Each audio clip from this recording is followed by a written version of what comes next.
reckless. Tank full of Theraflu, cause I be in them sick whips. Brick slip, roll with me, catch a contact. High definition, popping, flipping out the armrest. See, I'm a rider, dipping in the catalog. Just got it fitted on some shit I need a ladder for. Come up in your hood, stunting when I leave, dude. 2 miles per hour, so everybody sees you.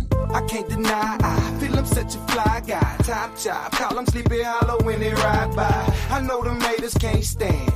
I ain't got a blemish on my Jolly Rancher candy. Ride on, ride. Top let down. Weaving through the crowd with the bass up loud. Just slide. On the slab when I creep. Take a bath or you put your ass on them seats. Ride. Got the top let down. Leaning to the right with the bass up loud. I slide, glide. Choking on that leader. 2 miles per hour, so everybody sees you. Ride. Got the top let down. Leaning to the right with the bass up loud. I slide, glide. Choking on that leader. 2 miles per hour, so everybody sees you. Yeah, I hope you got big lungs if you're rolling with me. I roll quickly, roll minute, plus I'm rolling sticky. Hit the road with me, only push it to the 50, cruising through your city, super sharp, fresh fitted. Hey, too cold with it. Check out the interior, it's hater me. Chalkboard material, get it? Hey, roll another blunt up, hit patchwork, rolling fuck with Nico till that sun's up. Hit like nunchucks, he can't stop that. What up? Yeah, y'all already know what it is. When you come in, let me know y'all in the building. Jump in the comments. Tomorrow, what's happening with it? What's good with it, homie? What's happening with it, fam? Will, what's happening? Opinionated boxing, what's happening? Six, what it do?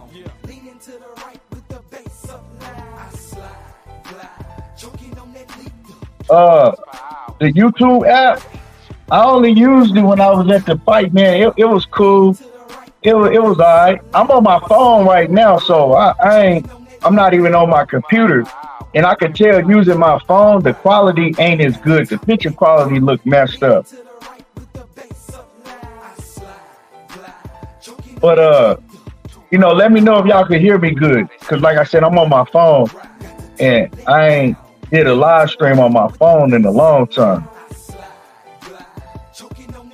I left my camera mount for my cam that I do my live streams on. I left it in my room and shit. So I got to get another one. So I got to do this on my phone. Yeah, that's my phone, man. Yeah, you said the picture fuzzy. Yeah. Yep.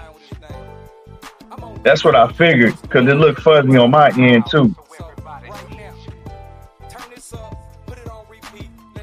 I'm going to probably turn the camera off and do it, though.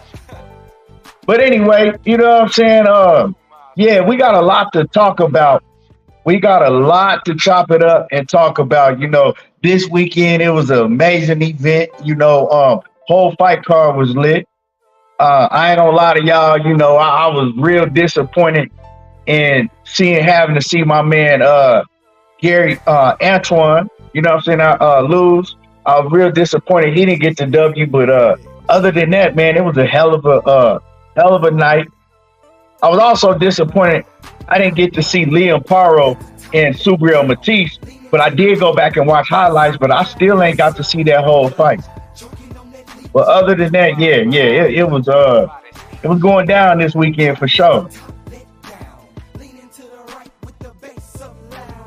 You said it take a couple minutes to clear up. Yeah, that shit was getting on my nerves, man, because it's all fuzzy on my end.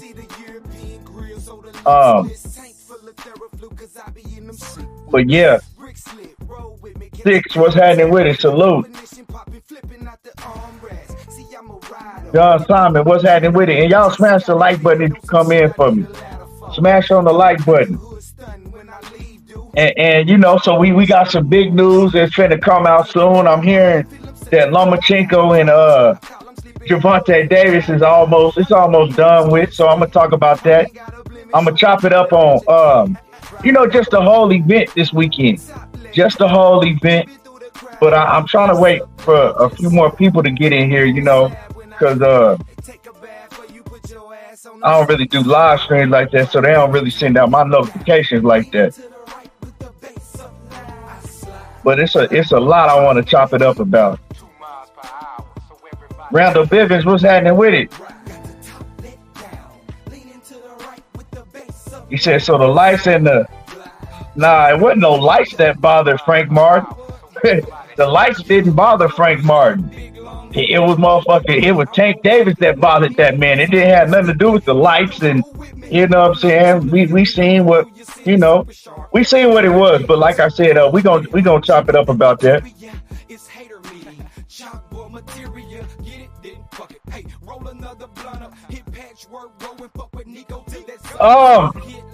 Bruh, I'm gonna keep it real, bro. I'm not geeked up about that Loma fight. I wasn't even like geeked up about the Loma fight for Shakur knockout. It was just that Shakur's still at that level to where he need a big name on his resume. But did I think the fight was gonna be competitive? Like, did I think he was a threat to Shakur or Tank at this point in time? Nah, not at all. Not at this stage in his career. Not at all.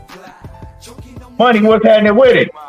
I'm at the crib, Money. I'm just, you know what I'm saying? I'm at the crib, dog. I'm just, like I said, I just got, I'm on my phone. I'm on my phone, so that's why I look like this. I'm chilling, man. I lost my mount to my camera, so I got to get another mount. So I had to do this live stream on my phone.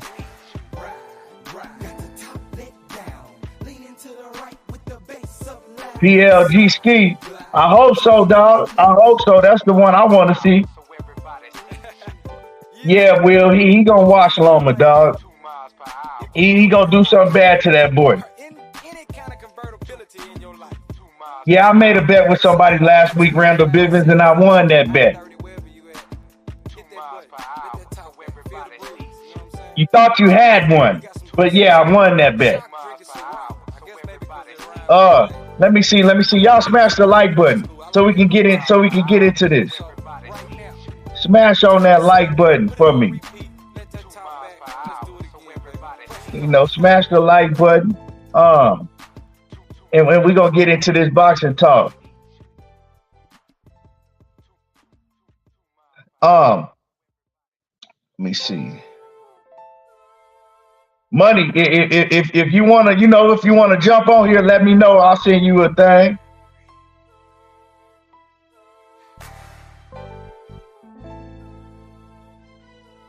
Hey, knockout. That's what I'm hoping. Knockout. You know, but at this point in time, honestly, right? If we want to talk about the Shakur and Tank fight, honestly, that fight, you know, I'm not tripping that it ain't happening next, because honestly, Shakur, he still got to go out there and he got to show out his next fight. He said he gonna show out. He got to definitely show out his next fight, right? And then in between that time, once he show out, I know how the fans is, that people gonna want to see the fight more. Then he gonna have another fight in between, you know, and he gonna show out in that fight, and then that should be the time to make Gervonta Davis and Shakur Stevenson. On the other end, Tank, he'll fight Loma. I believe he gonna show out against Lomachenko. And then that fight will be huge.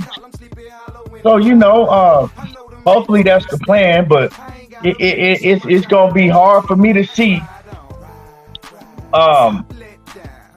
PBC, Amazon Prime, and Al Heyman and all them doing 2 fights in a row with top. Well, we can't say top rank.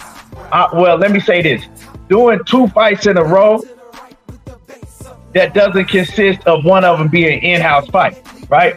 Doing 2 cross-promotional fights in a row. So I don't really see Shakur signing with, you know, Al Heyman and PBC, but I do think it's a possibility he can sign with Eddie Hearn. If he signed back with if Shakur Stevenson signs back with Top Rank, oh yeah, y'all gonna hear from me. Ain't no way in hell he should be signing back with Top Rank after Bob Arum just did him.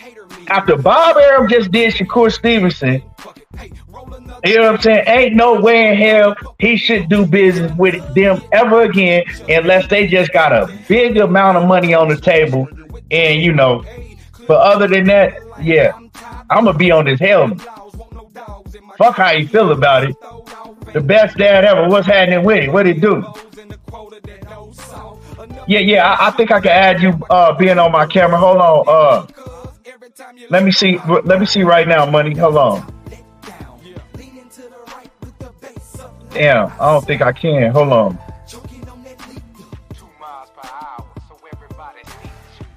So, damn. Hold on. I think I might be able to. I can send it to the email. Hold on, real quick. Let me send money this email real quick, y'all, and then we definitely gonna get into it.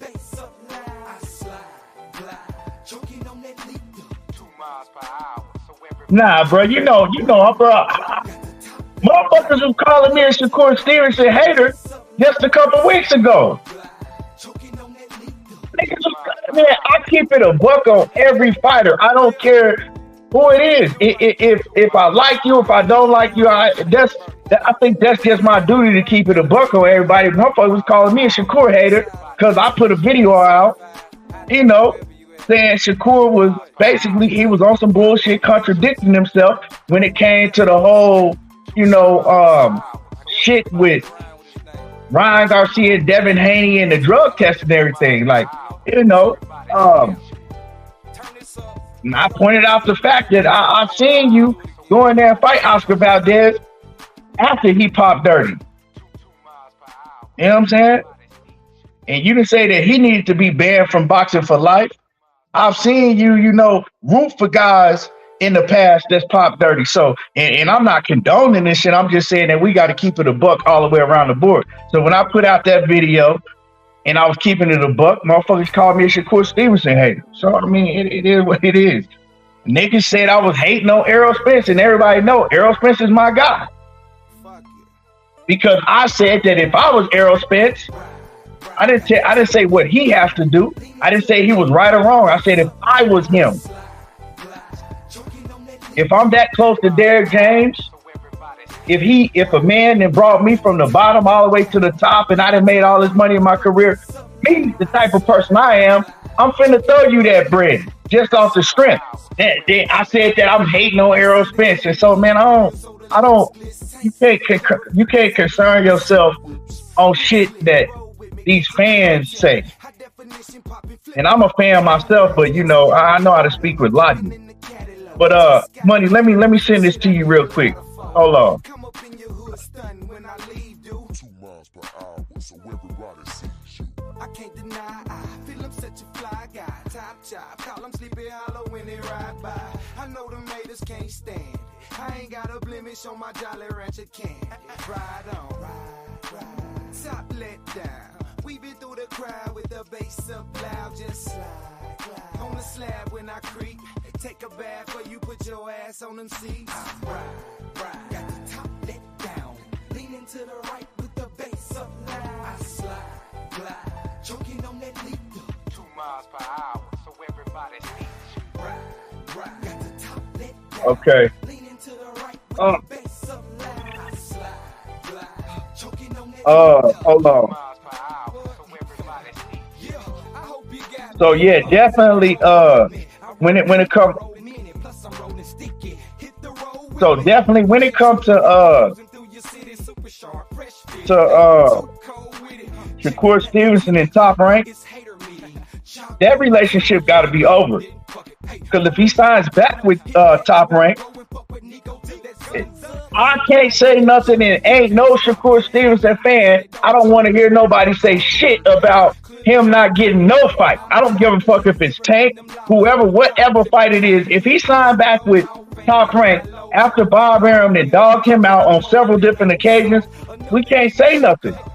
It's just, we just got to leave it alone and you know, and let it be what it be. If they, you know, because now, you know, the choice is yours. The ball is in your hand. You know what you got to do. You got to lead it. You got to leave that situation alone. Real talk. Um, but man, I I talked to a lot of people this weekend. A lot of shit went down this weekend, y'all. A lot went down this weekend. There you go.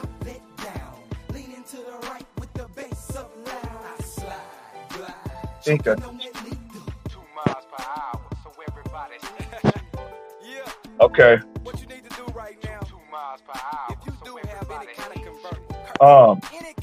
Let me see if these comments. Okay, let me get to some of y'all. What they do, money? What's happening with it? You can hear me? Yeah, let me turn this music down on my end on this phone. Hold on, real quick.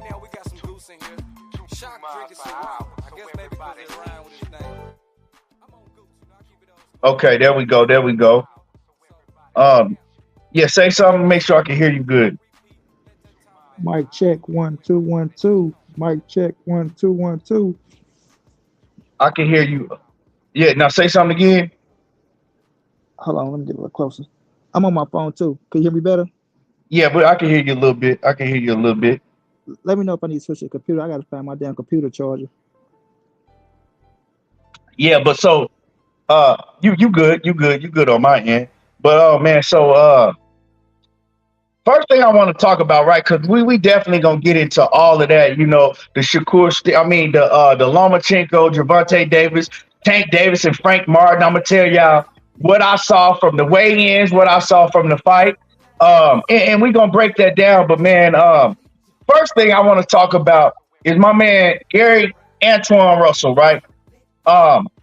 Man, I got to chop it up. You know what I'm saying?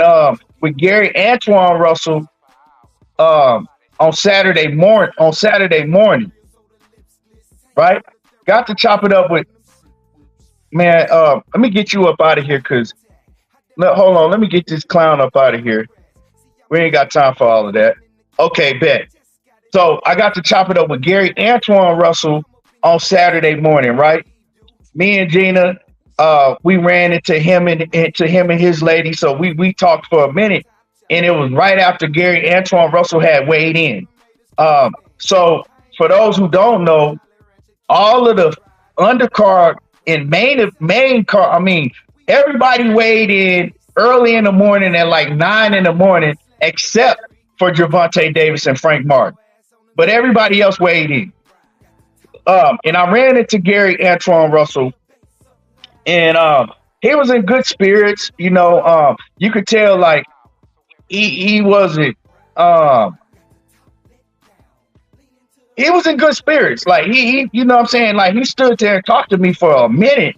And usually, you know, people be trying to run and get water and, you know, they damn near dead. He was in good spirits. But one thing I noticed is we can't pay attention to these box recs when they be listing these fighters' heights and all of that shit. Gary Antoine Russell is very small. Very small, and he's real small for the 140-pound weight division. Gary Antoine Russell could easily fight at 135, easy. Like 135, he should, like, to me, you know, he's just a dog.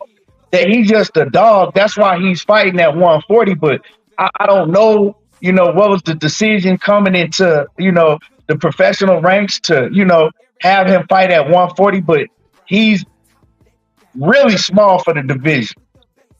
And even my girl was like, man, he's tiny. Like he's very small for the division.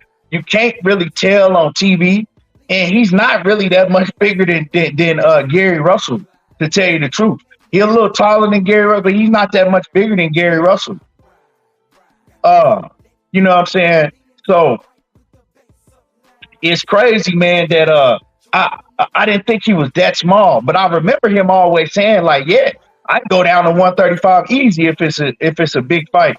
And he definitely could. He definitely could go down very easy because he's not big at all. I think they had him and Puello listed at the same height. And it ain't no fucking way. It ain't no way that him and Puello are the same height. They're not the same height at all. If you look even on TV right? If y'all was watching the fight on TV, you could tell he was much bigger than Gary Antoine Russell. Um, he was bigger in height, weight, everything. And so, you know, I just want to let y'all know that you can't really, pay attention to these box wrecks and when they be, listing these fighters high. Because I've seen a lot of times they'll list a fighter kind of like Ryan Garcia, right?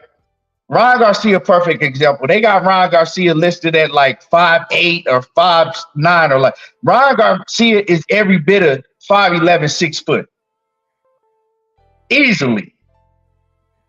And I got a lot to say about him too, because I ran into him also. But getting back on what we was talking about, the first fight I want to chop it up was Gary Russell and Alberto Puello.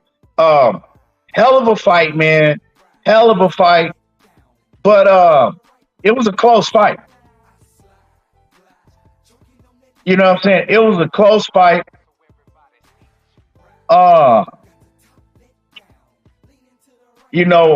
My girl thinks that Gary Antoine got robbed. I think it could have went either way. I think that, Antoine was smothering a lot of his shots. I think that Puello was landing the more cleaner, eye-catching shots. I knew it was going to be I knew it was going to be a very tough fight. I told everybody this was going to be a tough fight for Antoine because I knew how big Puello was. I knew that Puello can crack and he can box. You know what I'm saying? But I really have to go back and watch that fight again because, like, watching it live, I was like, man, this could go either way. Antoine was the aggressor, but he was getting caught with a lot of counters coming in. You know what I'm saying? He was getting caught with a lot of counters coming in. And I think one of the biggest factors, and I spoke about this the last live stream that I did when I broke down the fight, I said, it's all going to depend on Gary Antoine Russell's sharpness. Is he going to be sharp? Because I let people know in the past over 2 years, he's only fought one round of competition. You know what I'm saying? And you getting in there against a boxer that could box and move and that's sharp, and you only fought one complete round in the last 2 years, it could affect you. I've also heard Gary Russell, Mr. Gary Russell, on several occasions say that they don't like to spar that much. They don't really spar that much because he says that sparring takes years off your body, so they like to keep their body preserved, so they don't really spar that much. Now, I don't know how much Antoine sparred, and I'm going to ask him, you know what I'm saying? I'm going to chop it up with Antoine. I'm going to bring him on here, and we can find out. But I don't know how much he sparred leading up to training camp. But when you are that inactive, and if you're not sparring on a regular basis, that could affect your sharpness, and your timing and everything. So I just think that, his timing was off. I think that I've seen him a lot sharper. But, Puello's a hell of a fighter, man. When it was announced that Puello was going to fight Rolly Romero, I told everybody, I said, he's going to beat the shit out of Rolly. He ended up popping dirty for PEDs, served a little suspension, came back, had a fight, and won that fight easily. And then, fought Gary Antoine. But like I said, close fight. It wasn't a robbery, a fight that could have went either way. Hey, what can you say, man? When the best competition fights the best, you're going to get wins and losses. That's why we need to stop praising the olds in boxing. That's why we need to stop praising olds. Olds don't mean anything if the best is fighting the best. 9 times out of 10, you're going to lose somewhere down the road. But Money, what you had on that fight, man? What did you think, at home watching that fight? The exact same thing that you saw. Like you say, Gary Antoine was the aggressor, bro. But you see Puello, he was more patient and more calm, bro. And sometimes in spurts, Gary Antoine was looking like an amateur to me. You feel me? He was moving too fast. Like he was just rushing. Like I don't know why he rushed. Like he didn't have to rush like he was rushing as some aspects. And you'll see Puyo catch his ass with a counter, bang, boom, catch him. He'll run right into it, and he fight at one speed to me, Key. You see what I'm saying? He wasn't changing up the speed. He wasn't boxing him, then jump back on it. I'm saying he was just, and he got the ability to box, bro. He can box his ass off if he go and box, bro. But in this fight, he fought at one speed, bro. Everything fast, everything fast, everything fast. No calm down, no bring, no nothing. Just he trying to bully him, and it wasn't working. You know what I'm saying? It wasn't working. Pollo was poised. He was calm. He was cool. Money. Hold that right there, man. All And right. then it's 252 people in here, and we got 30 likes. Man, y'all hit the Oh, come like on, button. bro. Like, damn.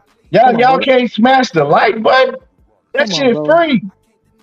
Come on, bro. We ain't doing nothing until y'all get to 100 likes at least. I can't. Like, come You know what I'm on, saying? man. Like, I that's can't skip, crazy. man.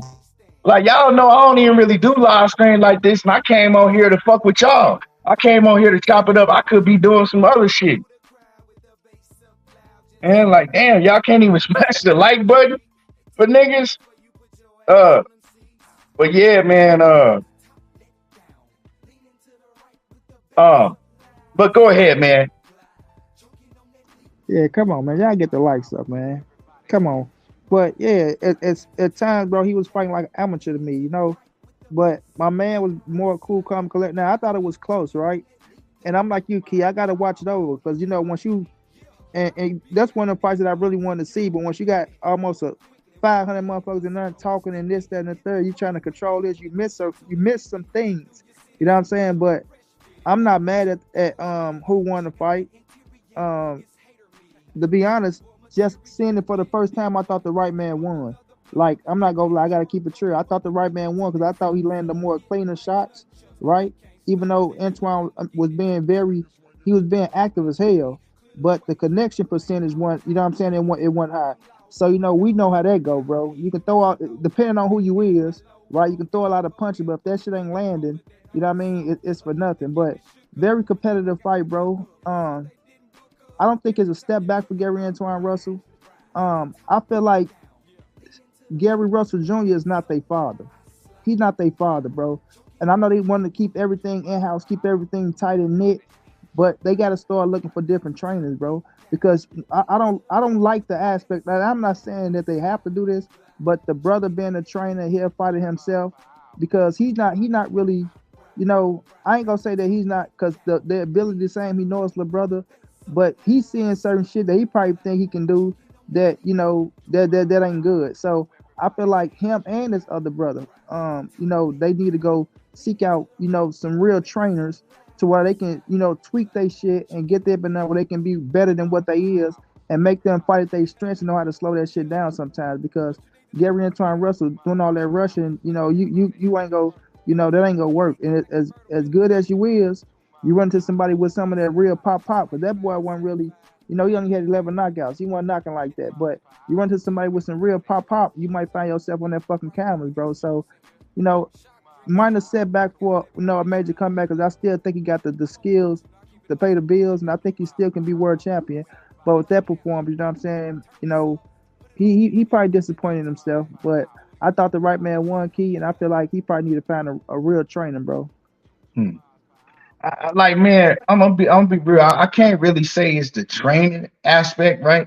I just think it's more so the inactivity, man. You can't, like, we seen it, man, and we got to keep it a buck, money. Like with the PBC, whatever they've had gone through, we've seen it with a lot of their fighters, man. The inactivity has come back to hunt them.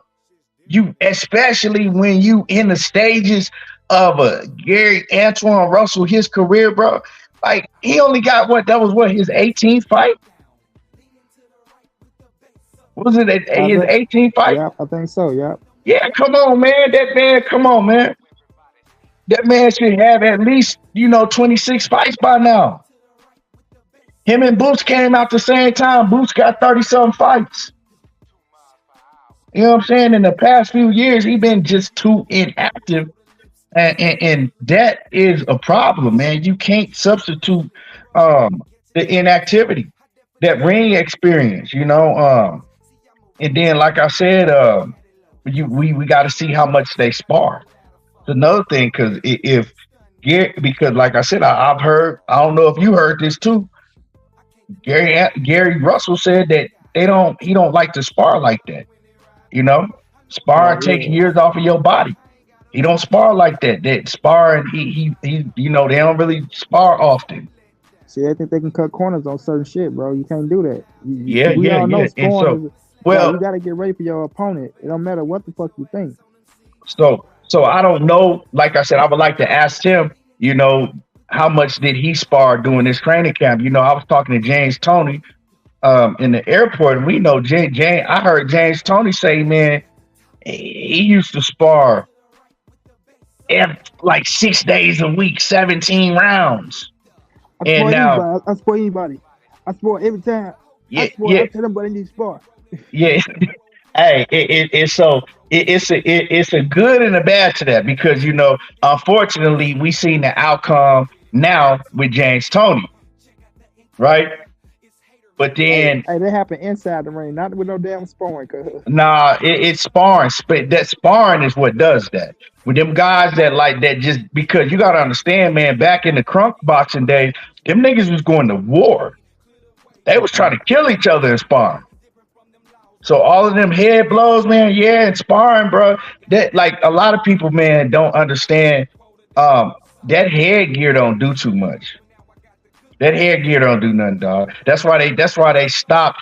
All that headgear really do, man, is if you got a certain headgear to protect you from, like, you know, the ones that protect you, like, you know, from getting swole up and shit. But man, that impact pretty much feel the same. Sometimes worse, depending on what type of headgear you got. Trust me, I know. So that ain't, you know, that's why they stopped using the headgear in the amateurs. Shit ain't protecting nothing. But you know, moving along, man. Dundada, what it do? Dean Smith, what's happening with it? One Swole Bro, what it do? G Money, what's happening with it? First Degree Sports. Nah, man, I'm on my phone, First Degree Sports, so I guess it's kind of like a new mode or something like that on the phone. But Gary, man, Gary, he gonna be back. He gonna be back stronger. You know, this loss will make him stronger. They know what they need to work on. I think that they do definitely need to work on head movement. You know, that was one of the things that I've seen the lack of in not just this fight. You know, the head movement coming in. You need to work on that, getting your head off the line. And just he gonna be a lot more sharper. You know, he needs to just the main thing is getting active. Just get more active.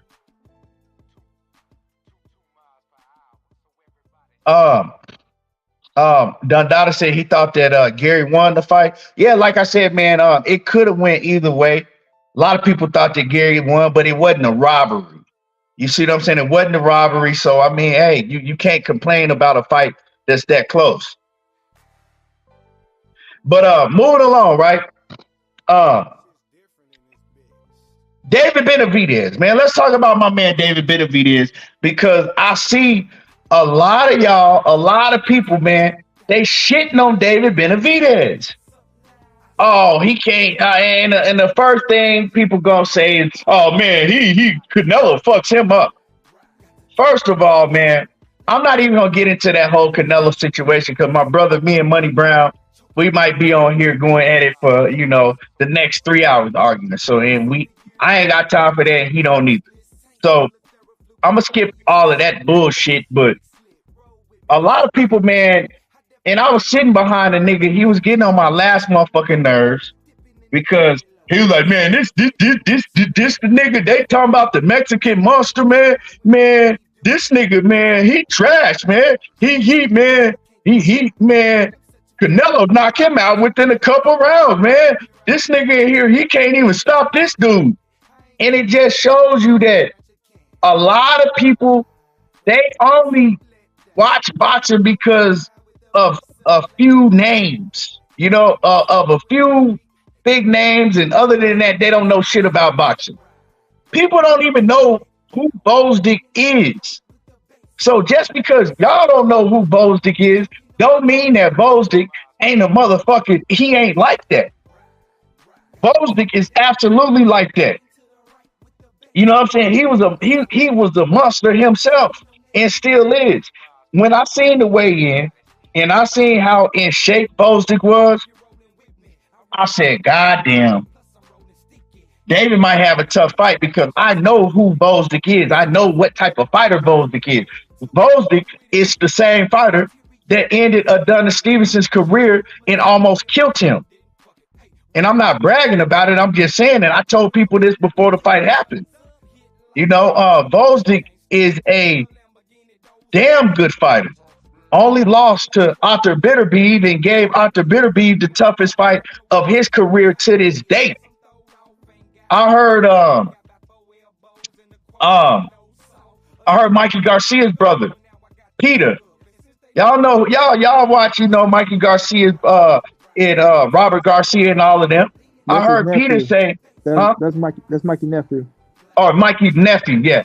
I heard Mikey Garcia's nephew, Peter, that that do miss, and he like a trainer himself and all. They all, he said that working with Gvozdyk, he said that's the hardest he's ever felt somebody hit the mitts, ever. He said Gvozdyk was definitely by far the hardest that he's ever felt power on the mitts. But so in the fight, right, he didn't know it. David Benavidez winning that fight with a bunch of injuries. He had suffered a cut in training camp. I talked to his dad for a long time. He also had right here in his hand, his whole ligament in his hand. He got to get surgery. It was torn, and he went in that fight, man, and he fucking pretty much dominated every round. He pretty much dominated every round. Like, I don't know what the fuck people was talking about. Yeah, he didn't get Gvozdyk up out of there, but he hurt Gvozdyk several times. You know what I'm saying? He hurt Gvozdyk several times in the fight. A man that's much bigger than him. That was David Benavidez's first fight at 175. You know what I'm saying? And he looked good to me. He looked good.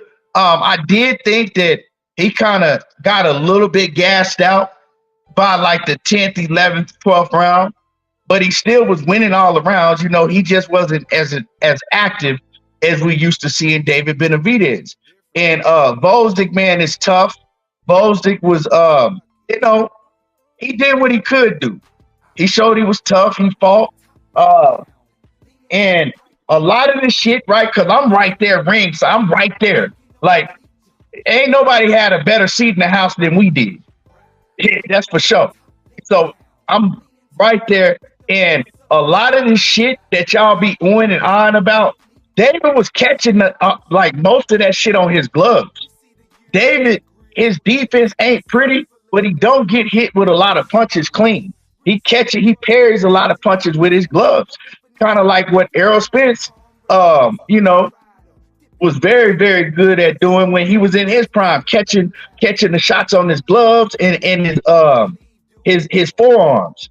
Catching shots on his forearms. That's how his defense is. So he don't get hit with a lot of shots that people be on and screaming about, and he ain't even getting hit with those shots.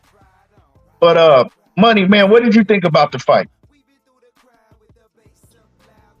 I give him a hell of a salute. Like I said, people don't know who Gvozdyk is, man. That man is a former Olympian, former WBC world champion. Only lost to Arthur Beterbiev.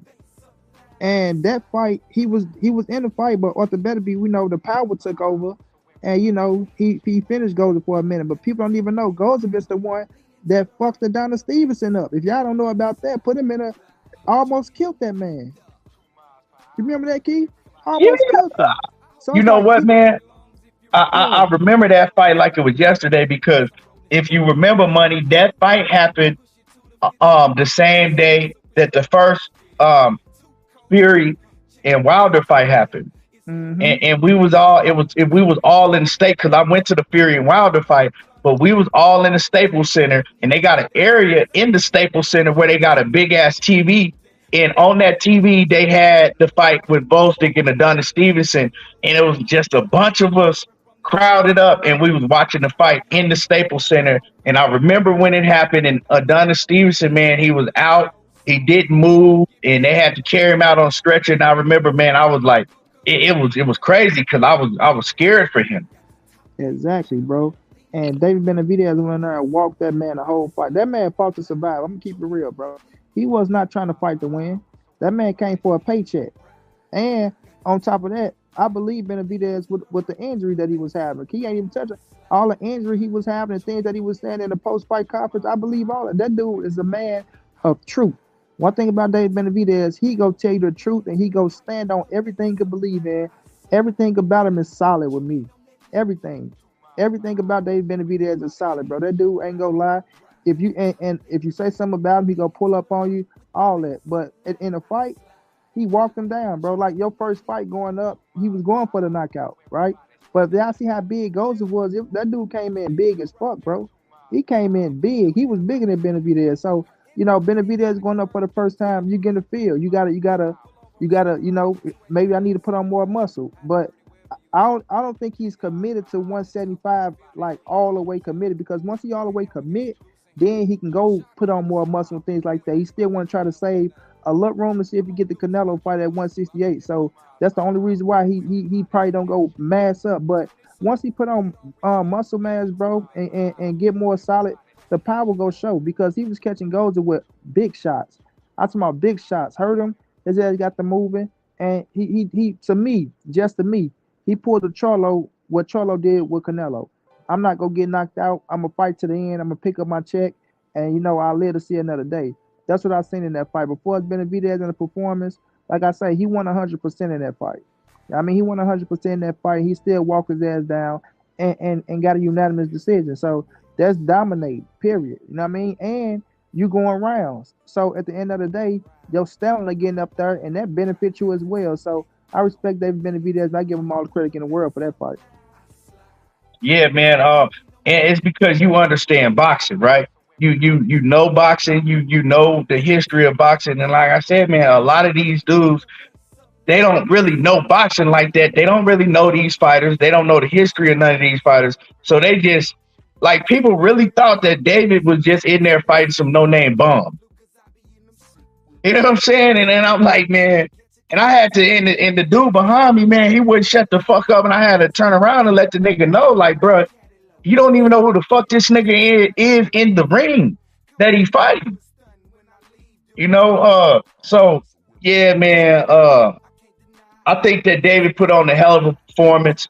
And I talked to his father afterwards, later on that night, and he was like, man, we was afraid that we weren't even gonna be able to go through with the fight. He said, man, David was fucked up during training camp. He said he couldn't, he couldn't spar because he tore a ligament all the way in his hand that he gonna have to get surgery for. He suffered a cut under his eye, and he was just like, one of them. And this happens in boxing, and fans that run around running their fucking mouth that ain't never been in the ring before, don't even really know about the sport, don't understand that boxing is not like the NBA. It ain't like the NFL, to where if you have an off night, you could just, okay, well, fuck it, we finna play again tomorrow, right? It's things that happen in training camps. These fighters get injured, and it's just like, it's crazy, because I was listening to Michael Johnson, four-time Olympic gold medalist, one of the fastest men to ever run the 200 and 400 meters, right? Had the world record for a long time. And he said some shit about track and field in the Olympics. And this is the same thing for boxing. He says, the thing about the Olympics is, it's only one race. You got one race. And if you come that day and your hamstring is not feeling good, or you not feeling good, it ain't no, I can come back tomorrow. You got to wait a whole 4 years. And it's kind of like that in boxing. You got to wait a whole nother. So, you're not going to feel your best every night. You're not going to be on your best, but it's just, long as you get through and get the win, and he looked good to me, getting the win. We all expected for him to get a knockout. I thought he was going to get a knockout, but He dominated. What he win, like 11 rounds to 1? Come on, man. Fuck y'all. What else y'all expect?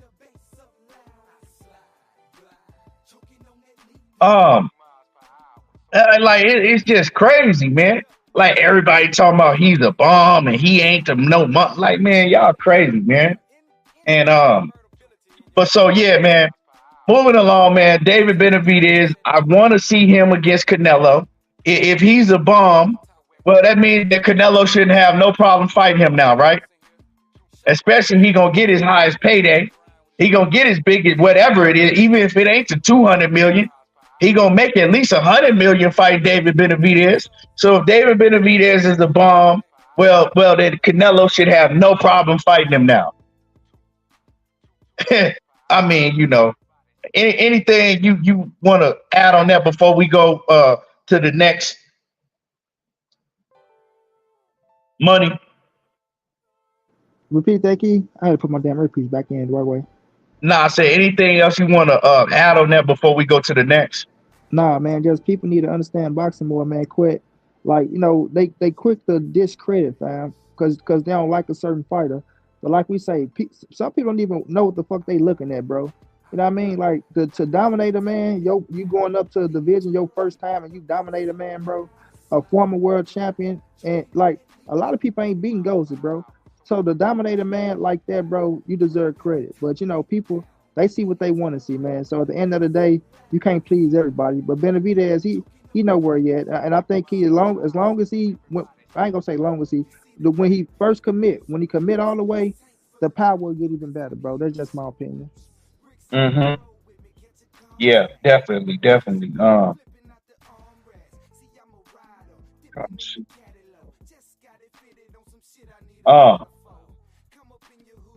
Man. So moving along, right? Before I get to the main event, right? Ryan Garcia. Let me before I get to before what's happening with it, Josh Gallimore, my partner, my man. Me and Josh linked up, solid cat, man. I'm still gonna get on his helmet though when we get into the whole Shakur tank. Me and him gonna go at it. You back in the A, man. Glad you got back safe, man. Glad you landed safe and everything. But let's talk about Ryan Garcia, man, because I'm a fan of Ryan Garcia. I like Ryan Garcia, but he's starting to really, really, really turn me off with all of this just weird bullshit he been doing. Just starting to turn me off with all this weird ass bullshit he been doing. Just disrespectful, acting like a fucking a little kid that don't have, one of them fucking outrageous juveniles that just don't have respect for nobody. Man, that's what Ryan Garcia is. You know what I'm saying? He just acting like a fucking weirdo, and he don't know how to control his liquor. He don't know how to control his liquor, man.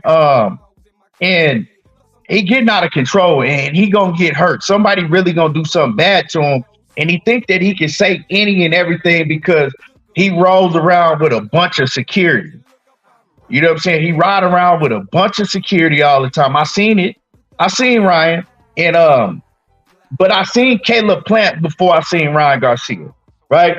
And me and Caleb Plant, we was chopping it up, and Caleb, man, first of all, Caleb asked me, he said, man, you just fucking around. He said, man, you know Jamal, and he said, man, I got some brothers, man, that I'm real close with. I said, who that? He said, yeah, they from Houston, man. You know them, Jamal and Jamel Charlo. And at first, I didn't really catch what Caleb Plant was saying. I was just thinking, we talking boxing. I'm thinking that he just asking me, do I know? I'm like, I fuck with the Charlos, yeah. And he like, oh, okay. He's like, yeah. He was like, yeah, man, because those are my brothers right there. He was like, man, you seen Jamal anywhere around here? Because man, I want to find him. I want to find him, man. You seen Jamal anywhere around here? And I said, man, you on that bullshit right now. You on that bullshit right now, Caleb. Caleb, you on and he started laughing and whatever. So then we chopping it up. And I told him, I said, man, don't let that shit that Ryan Garcia doing get you out of your character. I said, because that motherfucker, he just a troll. And before, you know, Caleb was laughing and, you know, like he was joking and shit. Like he in person, Caleb is really different than like the stone cold dry cat that y'all see on a lot of these interviews. He really actually cool and real talkative and all of that shit in person if he fuck with you. But man, when I told him that, when I said what I said about Ryan Garcia, like, man, just leave that shit alone. He a troll. Man, that nigga, he turned around and he looked at me dead in my eyes, hella serious, and he was like, I don't give a fuck what he is. I don't fuck around when it comes to he was like, I don't play about my wife. I don't play about my wife. And I said, yeah, nah, you right about that. And he said, so I'm gonna find this motherfucking ass in here. He said, yeah, I don't care who he with, I'm going to find him. Cause I don't play about my wife. I was like, yeah, I ain't, you know what I'm saying? Like you was right. He right. What, you know, what else can I say? And then, you know, once he said that shit, I knew that if he saw Ryan Garcia, it was gonna go down. So Ryan Garcia walks right past me. You know, I told him what's up or whatever. And, you know, he had a big ass grin on his face, had a beer in his hand about this motherfucking big. You know what I'm saying? Big ass beer in his hand. He was already lit, grinning from ear to ear. A bunch of security though. Ryan walking in with a shit ton of security all surrounding him, right? But he mingling with everybody saying what's up. So he making his way around. And so I'm looking to see where Caleb Plant went. And I look over and I'm like, Caleb Plant, like right in a couple rows, like across from me, right? Because my girl, she like, Caleb Plant over there. Uh-oh. Next thing you know, Ryan Garcia walks in the same section as Caleb, like the same section where Caleb Plant is. He went, like Caleb Plant was further behind Ryan Garcia, a little couple rows behind, but Ryan Garcia was in that same section. And I'm looking, and the only thing I'm saying to myself, I'm like, man, I hope that the shit don't go down right now and fuck up the event. But Caleb, he was cool, you know what I'm saying? He let the event go down. But as soon as that motherfucking show was over, oh yeah, he made his way right over there towards where Ryan Garcia was. Ryan Garcia, like I said, had a shit ton of security around him. And he was trying to get to Ryan Garcia.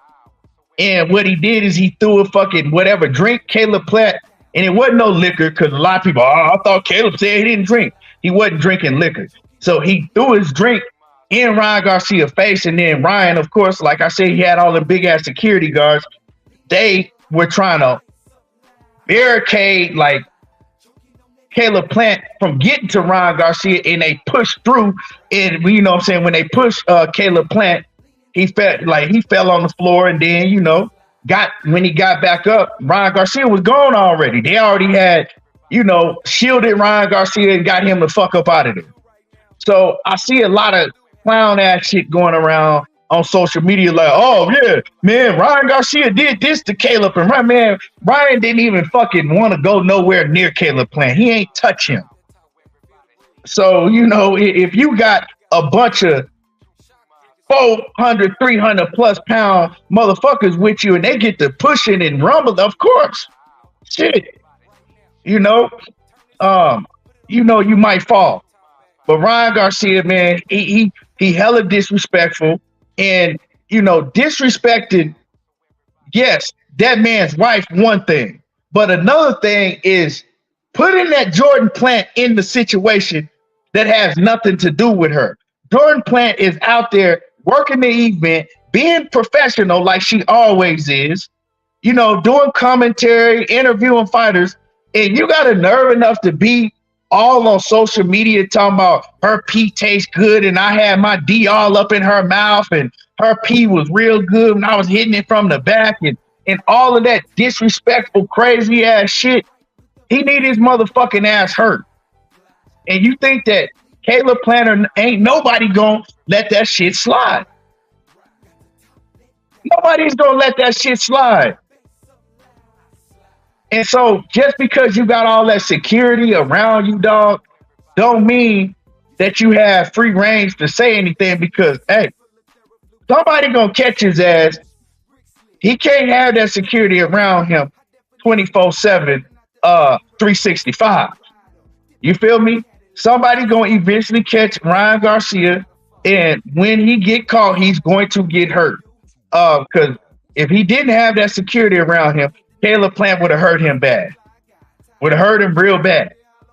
Uh, but yeah, man, it's just like Ryan, man, he out of control, man. He's out of control, and Ryan, I'm seeing now that he beat Devin Haney, and now that he's got this fame, he don't know how to deal with it. He's drinking more. He's out of shape as fuck. Like I said, I seen the man. Me and him was this close to each other. And Ryan Garcia was every bit of 195 to 205 pounds. Big as hell, ain't got a lick of muscle on him, don't got a cut nowhere. He ain't got no definition, no tone, just straight up and down and just big, flabby. And to think he just fought in April. The man just fought in April.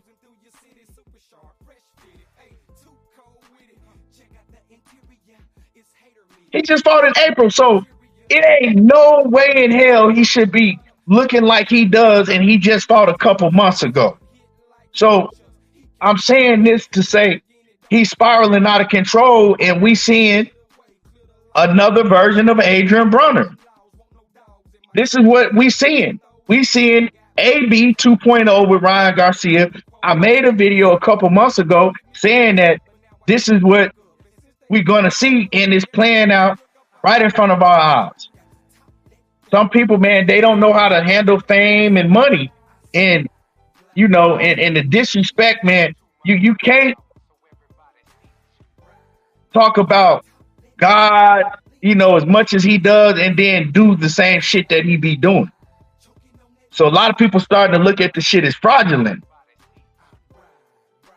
So, man, you know, that's how I feel about that situation. What's your thoughts on, you know, just, man, all of that money? Like you say, he one of the biggest trolls, but like I said, he know exactly what he doing. He gonna talk all that shit, but he gonna make sure he got them bodyguards around his ass. The situation with it, man, I understand where Caleb Plant coming from and things of that nature, but you can't, he gotta learn how, you can't be falling in those traps with Ryan Garcia, bro. Because just imagine if they would have pushed him down it, because he fell on the ground and he could twist his damn ankle or some shit, because you fighting these big motherfuckers and they fighting Ryan battle. You know what I mean? And like I said, I understand Caleb. You know, he go stand on his business as you should as a man, especially when somebody playing with your wife. I feel like that, but you can't fall into them traps with that dude. It's sort of like the Charleston White trap. You feel me? It's like, dude, you respond back, it's only gonna get worse with him. So the situation like that, because that was a real altercation with him. You fight these big ass bodyguards, they pushing y'all down and shit like that. You know, that shit can turn to something else. You know, like you say, Key, you wait till you catch a little ass somewhere off guard where he go think you ain't, you know, it's gonna be someplace where he think you not at, y'all gonna be in the same facility, and then you check his little ass. But you see with them big ass bodyguards, you know, it ain't really shit gonna happen like that. You know what I mean? But for us him, I don't know really what to say about Ryan Garcia, bro. Like, he gonna get a real rude awakening, or he need a big ass wake up call. But as long as his bank account is filled the way it's filled, bro, you know what I mean? And he got a bunch of yes mans around him, because that's all that's around him. He ain't gonna do shit but get worse, bro. You know what I mean? He ain't gonna do nothing but get worse. So, you know, you just pray you don't hear the ultimate bad shit about his ass, because you see him at certain points where he cool, but then you see him again, his ass breaking down, or like you say, he bringing up God and things of that nature, which you don't play with that neither. You know what I mean? Because he be making a mockery out of that shit.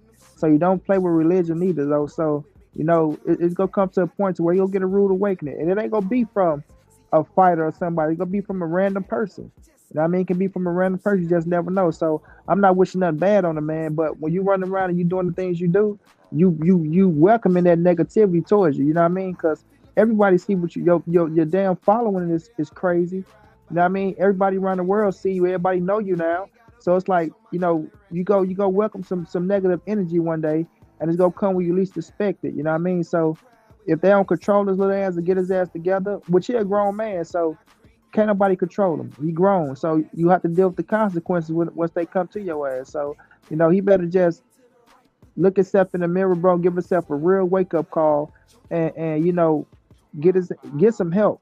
But like you say, Key, when he came out, he said with that big ass bird in his hand, like already tipsy, he on some bullshit.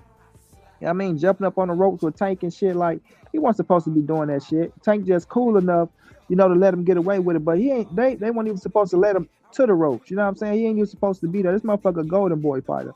So it's like y'all still just letting him do what he want to do, bro, and shit like that. So at the end of the day, man, we'll see about Ryan Garcia. I don't wish nothing bad on him. Y'all know I'm a fan of Ryan. I don't wish nothing bad on him, but he most definitely got to check himself, bro, and get himself together, fam. Because I believe he can control himself, Key. I believe he know what he's doing. I ain't nothing wrong with his ass. He know what he's doing, bro. And that's what Caleb Plant's saying. He know what the fuck he doing. Ain't no trolling or none of that shit. You know what you're doing. You saying everything you're saying, but you got these big motherfuckers around you, and you think nobody ain't gonna be able to get to your ass.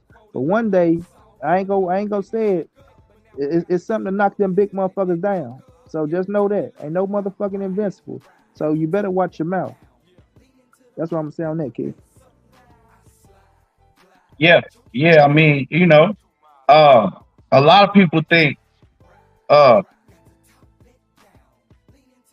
uh, a lot of people think that, Let me say this, Keith. No, he's yeah. not really trying to fight these dudes. These dudes will fuck. Listen, he I got was the just win over gonna say Devin that's what Haney. I was about to jump on, Yeah, but come go on, man. ahead. Cut it out, bro. He got the win over Devin Haney. I give him that. But he talking about Jerron Boots Ennis, Earl Spence, Caden Plant. Them dudes go fuck his ass up, bro. Boy, quit playing. You got that win on him. Boy, stop it. He ain't really trying to fight shit. He trolling his ass off. And he getting away with it because of who he is. And the way he controls social media, he getting away with the shit. But people not playing, bro. People not playing. He gonna find out. But Quincy ain't trying to fight all these dudes because he ain't trying to fight no goddamn body. Yeah, he definitely not trying to fight none of these dudes that he trolling, calling out. He's just, I think really what Ryan Garcia is doing is he definitely trolling, but I think he trying to get the focus off of all of the PED shit, right? Because that really bothers him. When people calling him a drug cheat and talking about all the PEDs, that bothers him because I've heard him say that he cries that night. Like it bothers him that people look at him as a drug cheat, right? And I'm not saying he is, I'm not saying he ain't, but I'm just saying that's what he's trying to get the focus off of. So he's doing all this extra outrageous shit to get people talking about everything else. You know what I'm saying? It's kind of like what American media does, right? It be real shit going on that we need to be talking about, but we lose focus because, we might be talking about some other shit that don't have nothing to do with nothing. And that's what Ryan is doing. He's a genius at getting people focused off of, certain things and make you focus on what he wants you to focus on by doing all type of outrageous shit because, people like controversy. People like, trolls. People love that type of shit.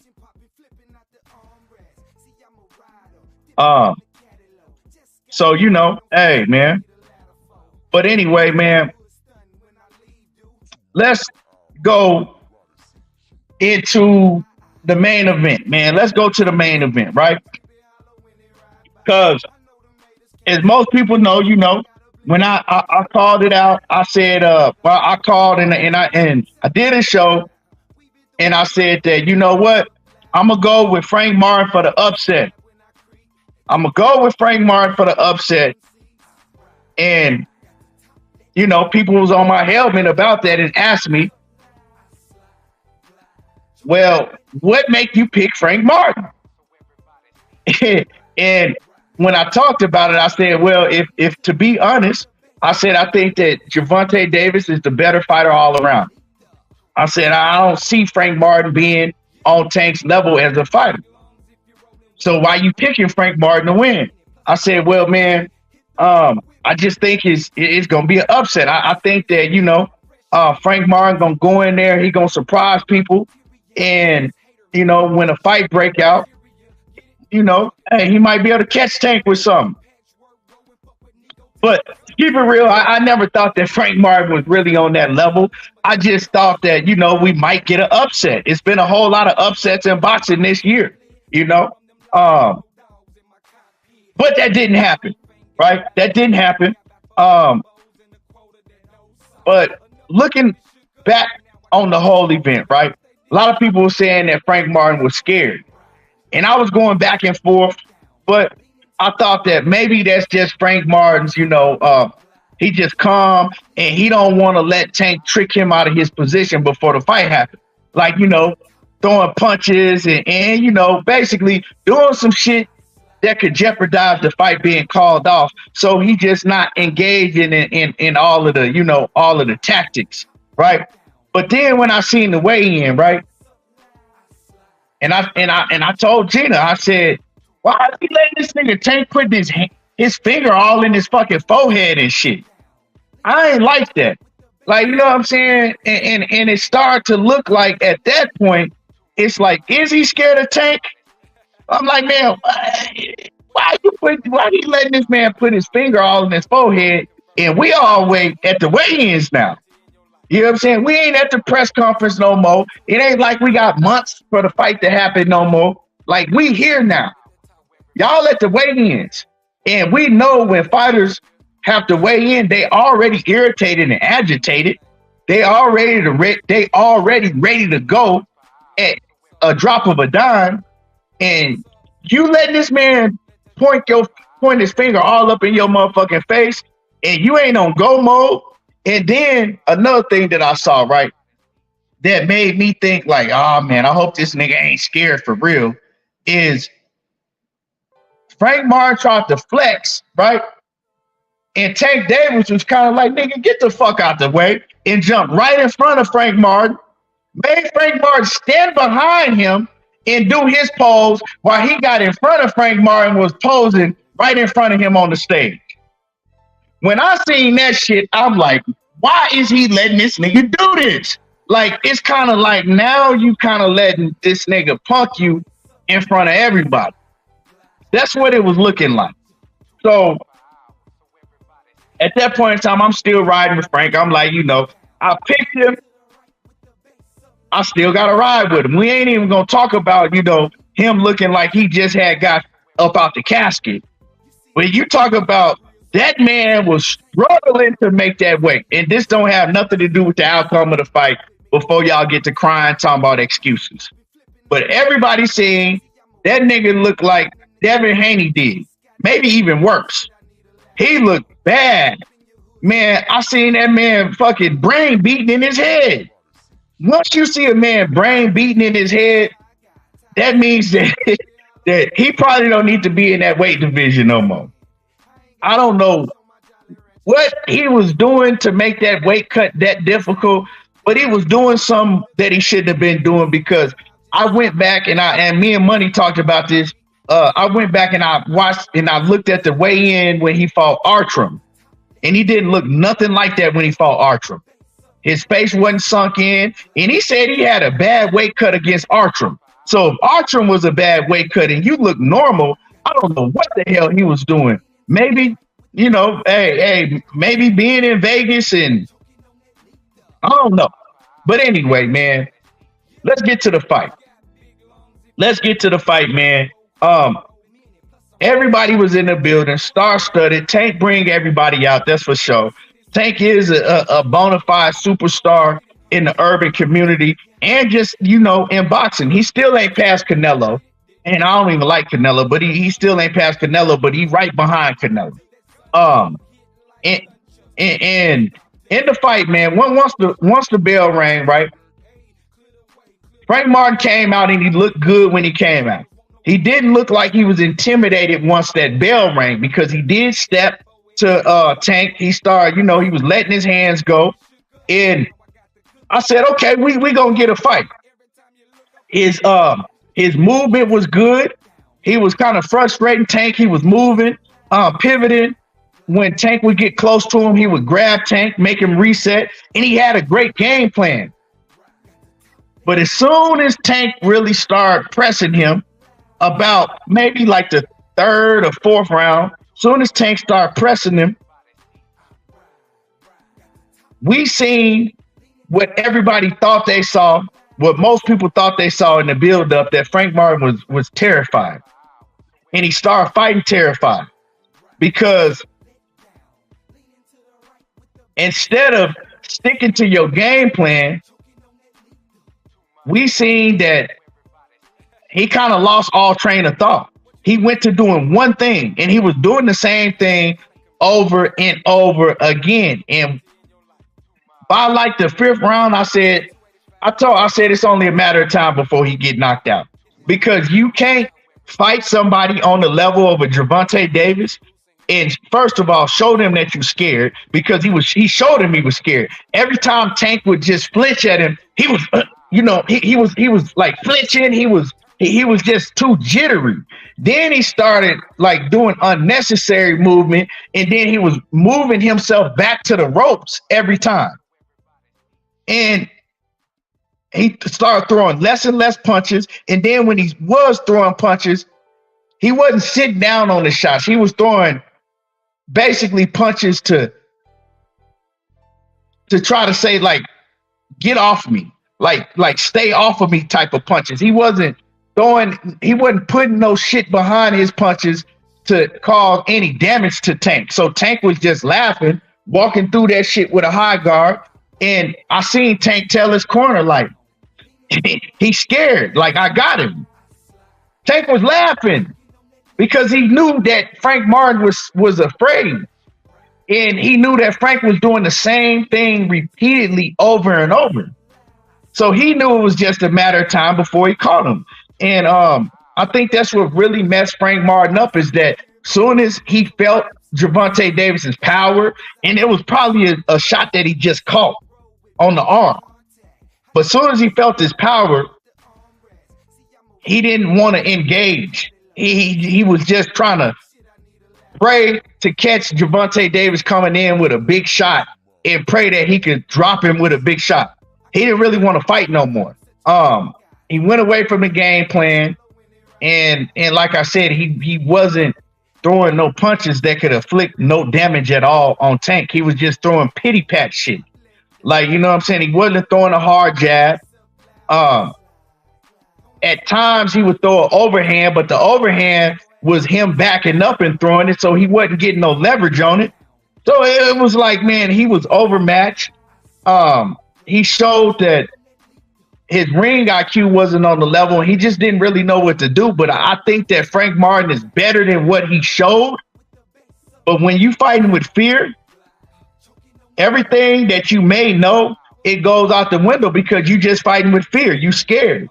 You can't really, you can't think straight because you terrified. And that's what I seen. He was afraid of Gervonta Davis. He was afraid of getting knocked out. He was afraid of that power. And that has everything to do with what Tank showed him in the ring, because Tank is just a better fighter overall than Frank Martin. But it also has a lot to do with the mental games that Gervonta Davis played outside of the ring, letting him know, like, nigga, I'ma fuck you up.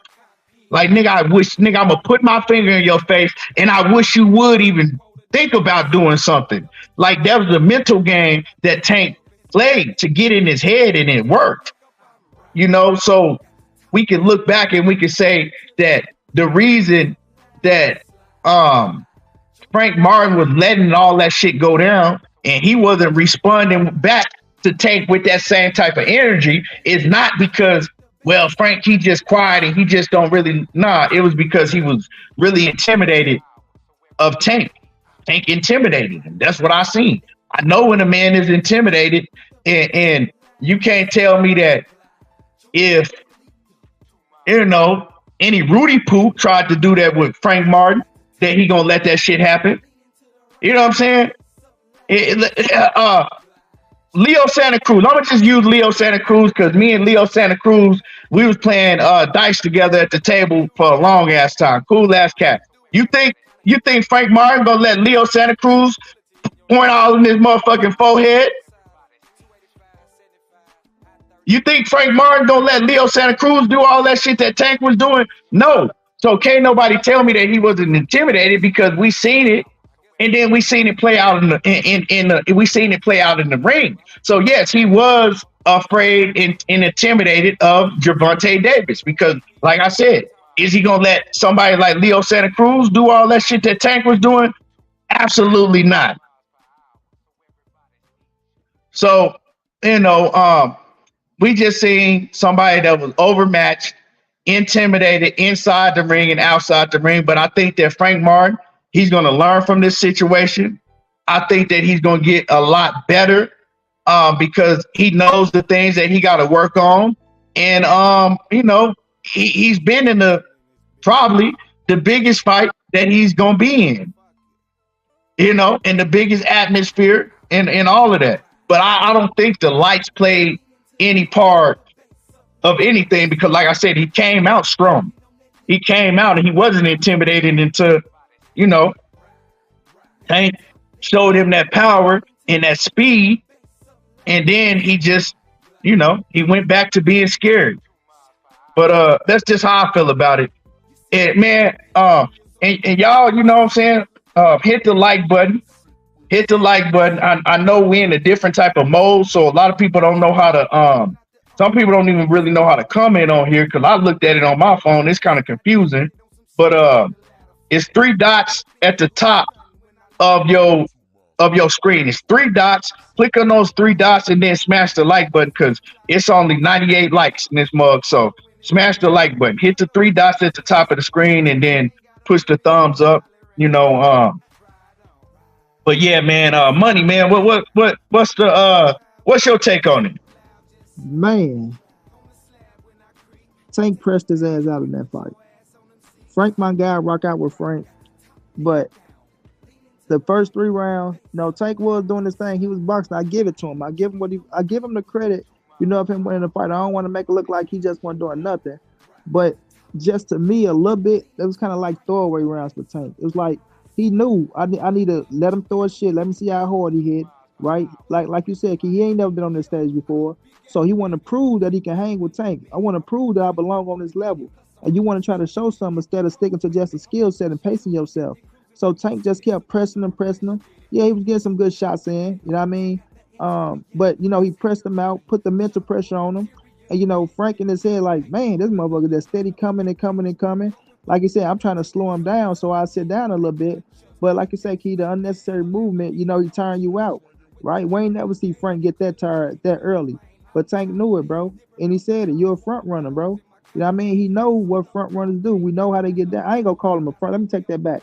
Tank called him a front runner. That's not what I'm calling him. So, you know, he went in there and he pressed him out, started, you know, slapped him to the body. To me, from the fourth on, it was all Tank. You know what I mean? I gotta rewatch the fight. But from the fourth on, to me, it was all Tank the first 3 rounds. You right. Yeah, and then it looked like Tank couldn't miss, bro. Like he was touching that boy up, touching him up, and it looked like he couldn't miss, bro. Every time I'm like, damn, Frank ain't doing no head movement. He ain't being slick, like you said, Keith. He kept taking himself back to the ropes. He said because he was trying to, you know, slow him down. I think he was trying to catch a breather, and like you said, you go catch him. I'd rather you just grab him, tie his ass up, you know what I mean, and turn him instead of you still going to the ropes, you know what I mean. So, and Tank already said you were strong, but you know. Tank started pressing him, bro. And once he smelled blood, cause he seen him, he ain't throwing shit back. I'm hitting him with everything. It's just a matter of time, bro. It's just a matter of time. You know what I mean? Started fainting him and shit, seeing how he was reacting. The output went there no more. And you know, it just seemed like Tank knew him. I don't know, and that's crazy. They sparred with each other in the ring, but that's to show you that the sparring don't mean shit. But Tank pressed him out, bro. And it just looked like he felt. Now you can feel him, Key. It was like he felt him. Like, oh man, this thing ain't got nothing else, right? Like early on, he said he got a little pop. He hitting hard. You know what I mean? As the fight went on, it started going on. The boy, you know, he say, yeah, he ain't got nothing left. You know what I mean? He ain't hitting like that no more. And Tank, that ring generalship, bro. The ring generalship that he got, the IQ that he got, the sense his fighter, and to know when to go and take you out. Is special. You know what I mean? He smelled blood on Frank. and he took it to Frank and did exactly what he's supposed to do, bro. He knew Frank didn't have no experience on that level like that. He knew them lights was go to me. He knew them lights was gonna be a little different. You know what I mean? Once you start slowing down, that big ass crowd out there, you know what I mean? They roaring. You got so many celebrities and things of that nature. Not saying that really played a part, but inside your head, you're like, damn, I ain't trying to get knocked out in front of all these motherfuckers. You know what I mean? Tank put shit to sleep, and you trying your best not to make a mistake. And by you thinking so much, trying not to make a mistake, you making a mistake. Cause Tank picking up on everything you doing, and you ain't making no adjustments. You know what I mean? That's the worst thing you can do against a fighter like that, not make no adjustments. Tank, like you said, and you know, doing what he doing. And when he feinting him, and that boy went, and then Tank act like he could throw the hook and hit him with the uppercut. It was over. He knocked his ass out with the uppercut, and the you know, like he say, the brick hand just finished him off. That motherfucker caught him and knocked him out twice. So Frank just gotta, you know, go back to the drawing board, you know, learn from this, and he'll be back better. But fight somebody like Tank doing the same shit over and over, that ain't gonna work. You see what happened to Leo Santa Cruz and them. So, you know what I mean? The same thing happened to Frank, bro. But shouts out to Tank for doing this thing, bro. Going in there, doing what he said he was gonna do. Shouts out to Frank for coming to fight, because he was in there to fight. He wasn't trying to survive and shit like that, you know. And he took it like a man. Salute to him. He answered every question. Didn't run and hold his head low. None of that shit. He took it like a man. You know, that check can make him feel a little bit better once he cashed that check. But at the same time, you know what I mean? Tank was just on a whole nother level that night, Key. And it showed inside there, bro. It just shows you that he a special little dude. And if you stay in shape, you know what I mean? Don't get out of shape. Stay in shape. And I think he got it. Continue to do what you do best. Can't nobody beat him but himself. Yeah. I mean, it's levels, man. It's levels. Frank is not on that level, you know. I mean, let's be honest, man. Let's be honest, man. I mean, no, none of us thought that Frank Martin was on that level. Like we went, and it's no knock on Frank Martin. You know what I'm saying? Like when he was supposed to fight Shakur, I had Shakur beating him every single round. Like nobody would, you know, really money or me. We wouldn't like, oh man, Frank, man, he might beat Shakur. Like you know. And with Tank, when the fight with Tank was initially called, I was like, man, Tank gonna knock him the fuck out. Tank gonna knock him out. Now I did change my pick because I've seen a lot of upsets go down recently, and I thought, you know, this could just be a night to where Frank Martin is not the better fighter, but he could just pull off an upset. But yeah, you know, we didn't see that. We didn't see that, man. And we seen that Tank is on a whole different level than Frank Martin. It is what it is, you know. I think Frank Martin's a solid fighter. I think Frank is a solid fighter. But you know, do I think that he is, you know, I'm gonna just leave it there. He's a solid fighter. I don't want to. Now what you want to say though, Key? He's not on a Shakur Stevenson and Gervonta Tank Davis level right now, bro. Just the fact of the matter. Yeah, he's not on that level, yeah. Like, you know, yeah, and like I don't want to say that to sound like I'm taking anything from Frank or I'm taking anything from Tank's win, because when it comes to Tank Davis, I think that he put on a performance against Frank that nobody else would have did. You know, I don't think nobody else in the weight division would have put the fear in Frank Martin like Tank did, and would have got the devastating knockout like Tank did. Now, I absolutely think it's other guys in the division. Like I think Shakur shut him out. I think Shakur, you know what I'm saying? If Shakur want to go in there and shut him out and win every round and just put on a clinic and maybe stop him late, where the referee got to call it off, I think Shakur is definitely capable of doing that. I think that Zepeda beat Frank Martin. I think that Edwin De Los Santos beat him, maybe stop him. But it's other fighters that I think is better in the division. But I think that he's a solid fighter also. You know what I'm saying? But Tank went in there and showed what he's supposed to show, what an A+ level fighter is supposed to show against a fighter of the caliber of Frank Martin. He went in there and he did it, and he did it in impressive fashion. And that's all we could ask, right? Yeah. If you in there with somebody that and he told us that. He told everybody, he said, man, this dude is not on my level. He's not that good. He's not, you know, I mean, Tank told us this. And he went out there and he backed up what he told us, and he did it in impressive fashion. And that's all we could ask for. You know what I'm saying? Um, so hey, I mean, what more can you ask for, man? Now, now the fight that we hearing is almost done. It's pretty much a wrap. That we know the fight is happening next. They already have been in negotiations. Is Lomachenko versus Gervonta Davis. Tank Davis versus Lomachenko. Now, yeah, wait, before I get into that, my man Josh say Frank was expected to be Tank's hardest fight and ended up being probably one of his easiest wins. Yeah, he definitely was not one of Gervonta Davis's hardest fights at all. Like he didn't pose no type of threat at all. He didn't pose no type of threat. But hey, Frank, get better. And I mean, he took an L to one of the best fighters in all of boxing. It ain't no shame in that. Come back, get better. Fuck it. Is what it is. Man, Frank Martin's cousin a trip though, dog. I ain't tell you about his cousin, man. Money. I ended up playing craps with his cousin, man, for hours at the table. Man, that nigga's a trip, dog.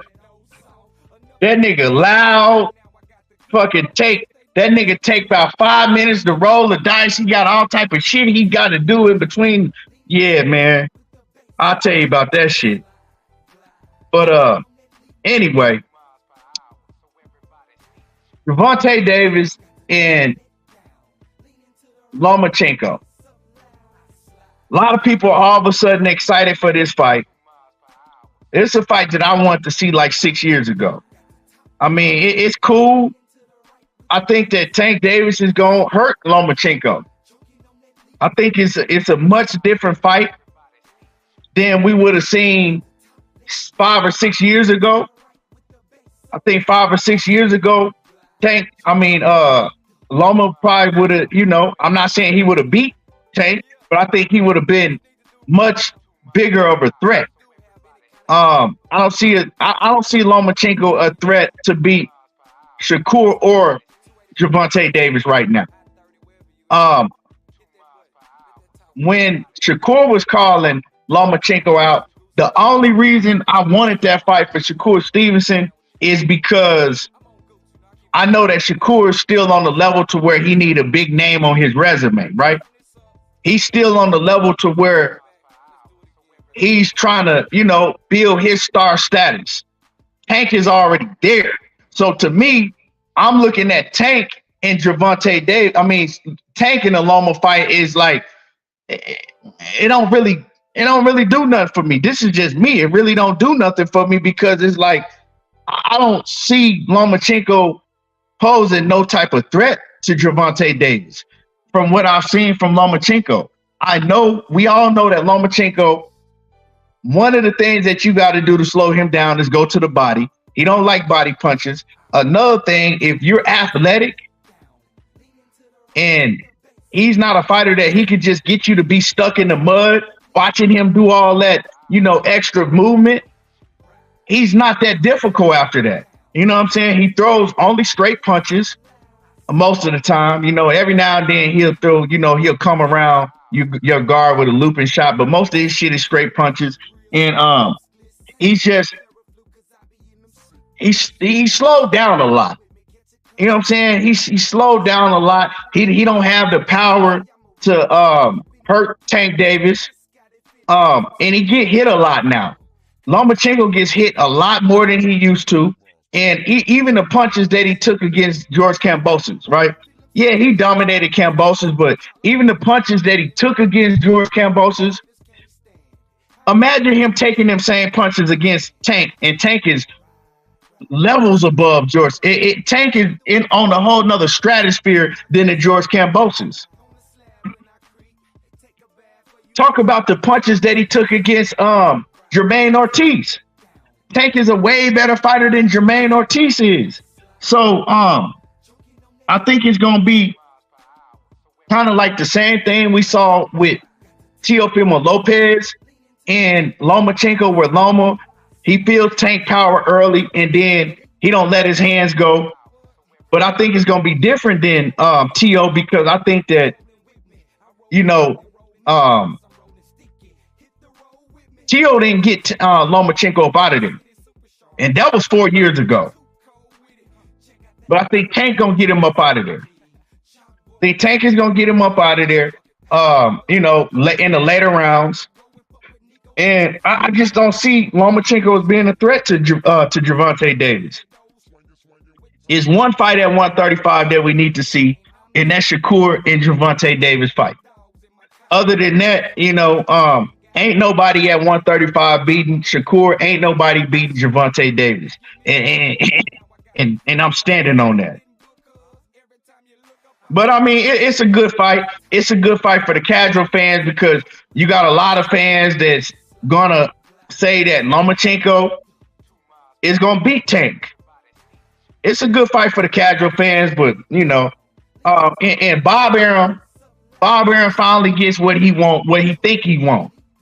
He think he want to see Lomachenko, but Bob Arum is walking Vasil Lomachenko right into a slaughterhouse.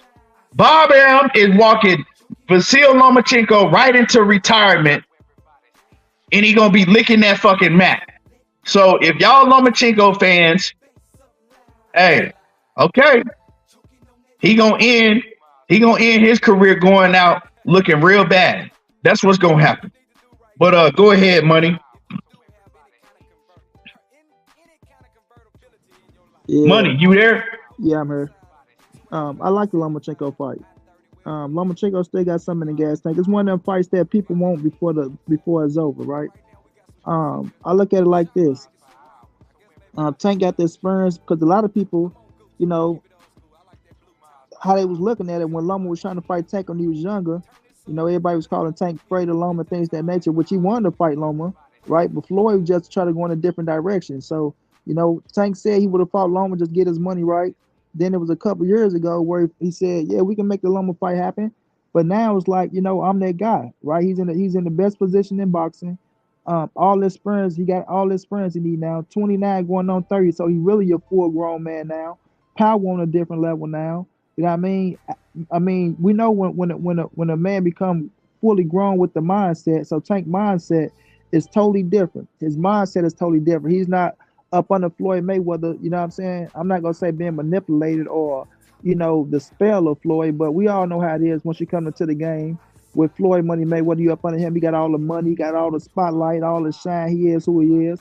You go succumb to him, especially when you're trying to get the word yet. But now, Tank his own man now, so he thinking for self. So that fight is gonna be a good scrap. It's gonna be a good scrap. But I got Tank knocking Loma ass out as well. You know what I mean? I got him knocking Loma out. And now, do Loma want the fight? You know what I mean? Do Loma want the fight? That's what's gonna come down to, which they said is signed seal supposed to be delivered. Let's see if it's signed seal supposed to be delivered. Because I remember Loma and them, they did this shit to Rigondeaux. You know what I mean? When Rigondeaux wanted to fight, Bob Arum, he sent Rigondeaux all the way to motherfucking Japan.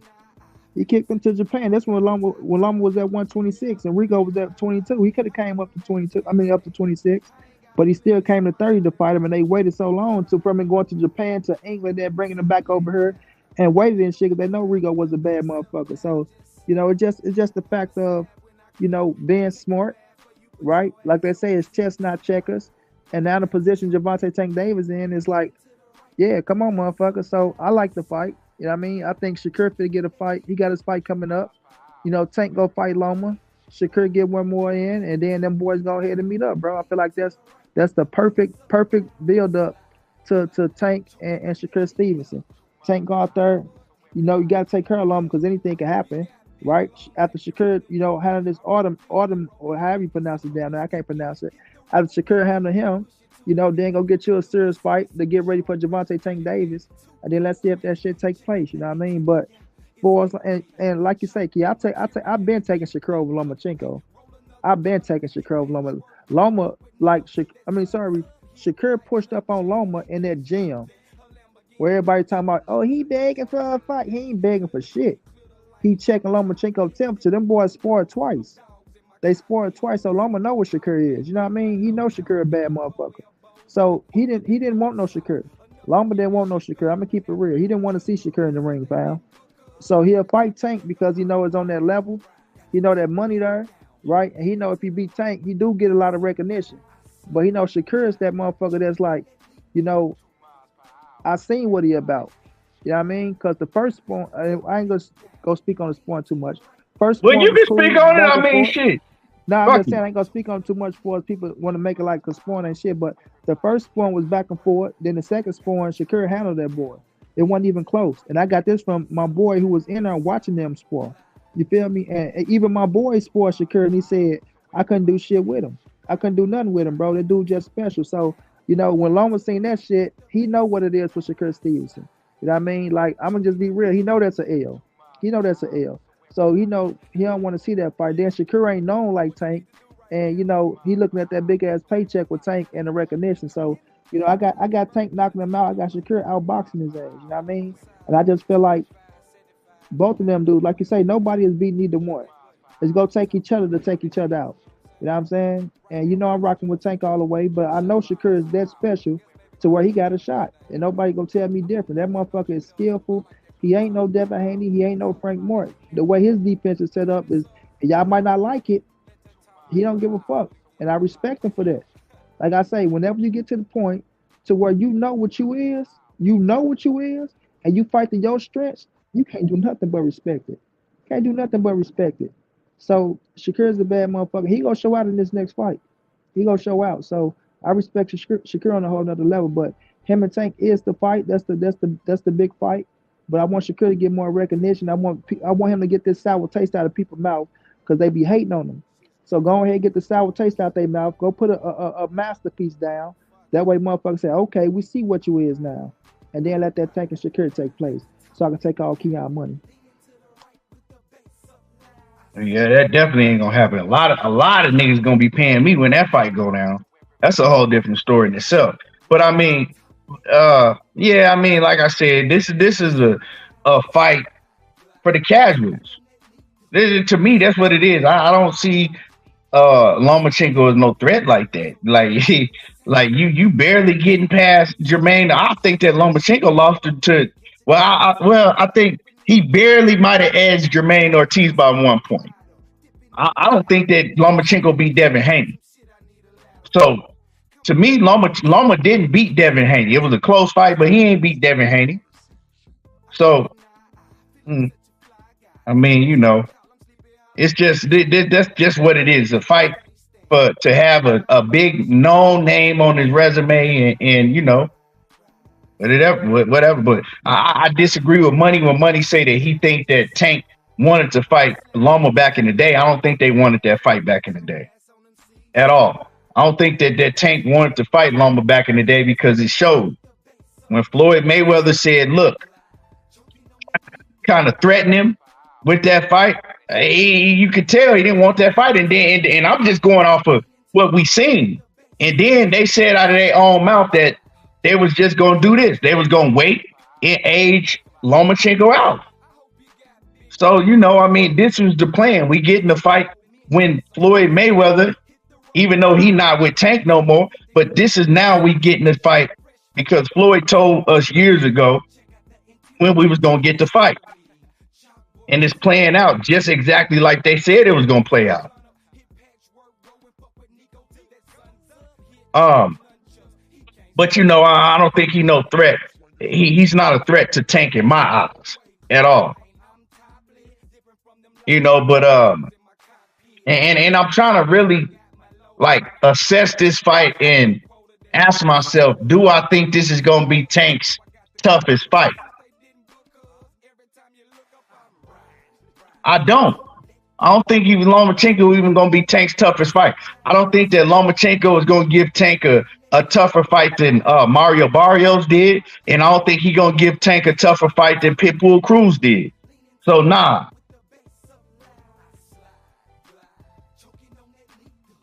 I don't.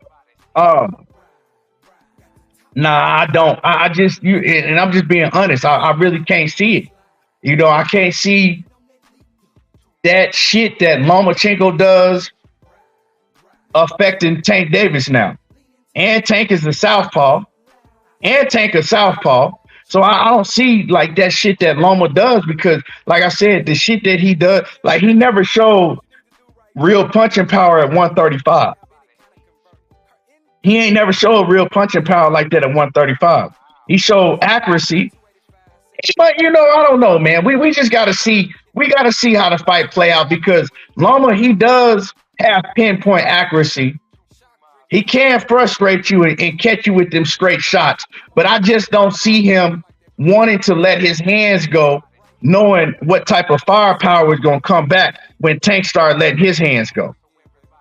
You know what I'm saying? I just can't. I just think that Loma is just going to get shell shocked when he feel that power, and he's not going to want to let his hands go like that in fear of getting caught because Tank not only have fast hands.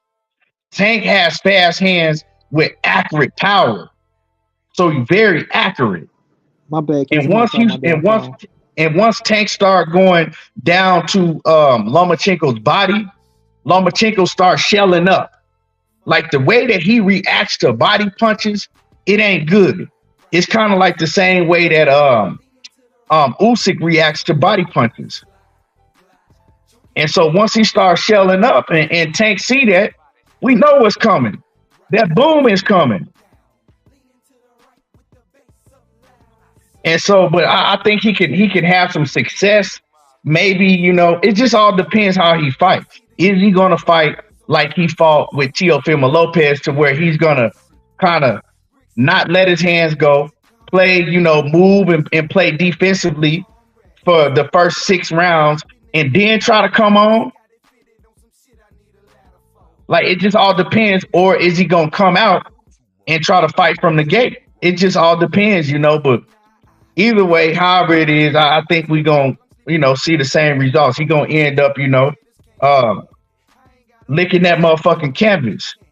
He going to end up telling y'all how that motherfucking PBC logo tastes. For real. Josh Gallimore said Tank speed going to throw Loma off. Tank probably the fastest in the division. He might be hand speed, You got different type of hand speeds though. You got like I don't know. It's hard to say. It's hard to say when you talk about him. I don't know. It's hard to say, man. It's hard to say if he got the fastest hands in the division. I don't know. But, because like Gary Russell, right? We talk about Gary Russell. We knew he had the fastest hands. You know what I'm saying? That nigga hand speed was on a different level. But he definitely got fast hands. He definitely got fast hands. Shakur Stevenson got fast hands also. He's also pinpoint accurate, So man, it's just, I don't know.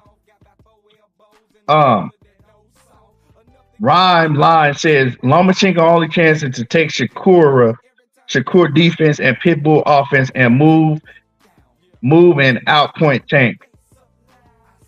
He said take Shakur's defense and Pitbull's. I don't know. He ain't, But like I said, man, this is boxing. We never know. We never know. We never know. What else? What else you got? What else you got on that, Money? I just think it's gonna be a good scrap, bro. I think it's gonna be a good scrap. They're gonna make some good money how they promote it. I'm with old boy. I think Tank do got the fastest hands in box at the division. But like you say, Shakur fat. Like you say, it's speed. Like with the get off, you got the combination speed. You got motherfuckers with counter speed. So it's all type of speed. But we all know what be speed timing. So speed don't mean shit if a motherfucker get you like we said about Gary Russell. Even Gary Antoine Russell fast as fuck. He way faster than Puello. How you pronounce that motherfucking name? Mm-hmm. But that man was countering his ass because you fighting that one speed. If you don't know how to switch that speed up, it don't mean shit. You know what I mean? It don't mean nothing. So if you don't know how to control it or use it, it don't mean a thing. But I just feel like it's a good scrap, bro. I feel like it's a good scrap overall because Loma still got something in the tank. He ain't no pushover. He ain't no bitch. You know what I'm saying? He still got something in the tank. But he been through the gauntlet. You know what I'm saying? Gotta give him that. He's been fighting like a motherfucker, and we all know he came out at about 27, 28 years of age when he came into the sport, turned professional, if I'm not mistaken. So they had to rush him, with the big dog. So, and he held his own, made a hell of a career for himself, made a hell of a name in a short period of time. And Lomachenko, to me, is a Hall of Fame fighter. He did some special shit. So, to put him in that ring, like you say, on any given night, if you slip up, Loma can outbox your ass. But I don't think that's gonna be the case with Tank. You know what I mean? I think Tank, once he feel it, I think like he go walk Loma ass down as well. Because we seen what Teofimo did. We seen how Tio touched, like you say, George Kambosos, Devin Haney, right? When Tank touched him with the power that he got, it's gonna be a different story. So I got Tank, 8th, 9th round knockout, same like with Frank Martin. You know what I mean? Might even go to the 10th round, because Loma is more seasoned and veteran. He's more seasoned to where he ain't just gonna be laying on no goddamn ropes and things of that nature. You feel me? But I don't think he's more physically strong than Gervonta. And I still like it though. I still want to see it. Like I say, I think it's just a segment to head into that Shakur Stevenson fight. You know what I mean? You gotta say Shakur for last because that's the baddest motherfucker. You feel me? So that's how I look at it, bro. Man, yeah, like it right now, right? I'm asking myself, how would a fight between Frank Martin and Lomachenko go, right? And I see Lomachenko picking Frank Martin apart. So it's definitely it's definitely a better fight and a more of a threat than the Frank Martin, because I don't see Frank Martin beating no Lomachenko. Honestly, do you? No, I favor Loma, bro. Yeah. I think that fight it'll be, a cool fight, but I think that Loma probably would beat Frank Martin like 8-4, maybe even stop him in the late rounds. So yeah, this is a much better fight as I like far. 8-4. Okay, I like 8-4. I don't see no stoppage though. Well, that's why I said maybe in the late rounds, but I think he'll beat Frank Martin like 8 rounds before, something like that, right? So yeah, so we definitely getting a better fight than the Frank Martin fight, even though there ain't no knock to Frank Martin. I'm just saying that Loma is still at his age of 36 years old. He's still, a better fighter than Frank Martin. So yeah, we see as far as Tank, he's moving up his level of competition. So he's still only 30 years old.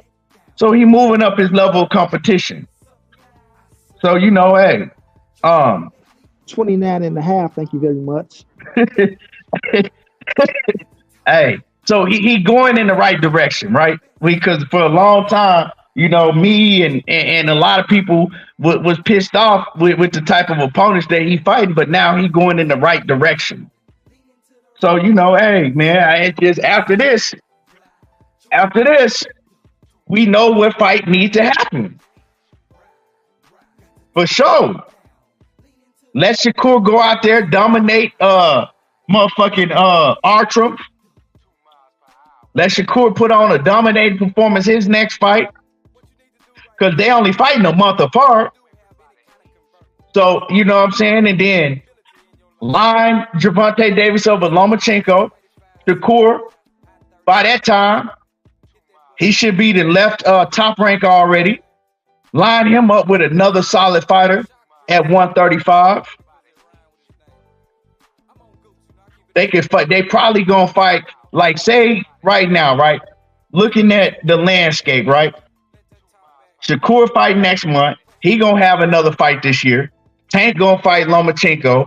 Both of those fights are probably gonna happen in, let's say, anywhere between October to December, right? Shakur probably fight in November again. Well, I don't know, because he ain't gonna be with Top Rank. So he might not even, if he not with Top Rank, he might not even fight again this year. That's the only thing. But we know sometime early 2025 they should be fighting each other, straight up and down. And money, you called it though. So hopefully we get to fight. Hopefully we get to fight. Money, you called it. But Hell when you yeah. called it 2 years ago, you said they wasn't gonna fight to 2025. Hell yeah. And I want to say this too. Shakur might be getting, his new promoter might be Richard Schaefer shit. Man, that'll be crazy. Right. Rich over there at Mayweather promotion and shit. But you know what? I got Richard this week. I'm gonna hit Rich up this week. He told me he gonna come on. He gonna say he gonna tell when he got time. We gonna talk to him about that Mayweather shit. Hell yeah. But you know what? I don't think Mayweather really fucked with Jay Prince. You see what Mayweather said? He say Shakur Stevenson, his contract is almost up. You know what I mean? Yeah, but I'm hopefully saying, come over here.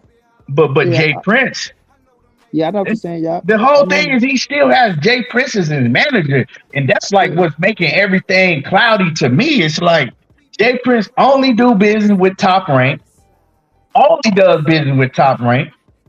Bob Arum did shit all. Bob Arum did pull his pants down and shit all on top of your motherfucking forehead. So it ain't no way you can go back to Top Rank. Right. This and this is another thing, right?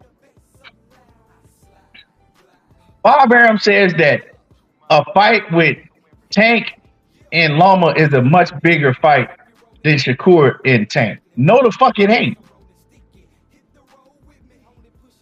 No, it ain't. That's not a much bigger fight.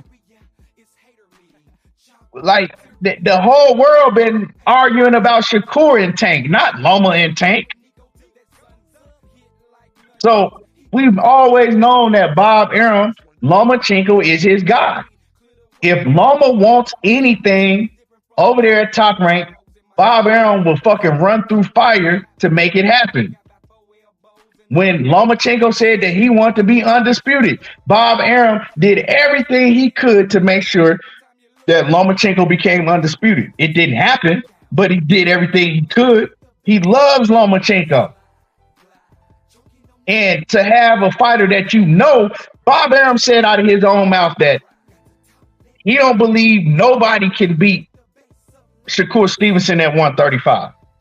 So that means that he thinks that Shakur Stevenson beats Lomachenko. Clearly. So to have a fighter that is better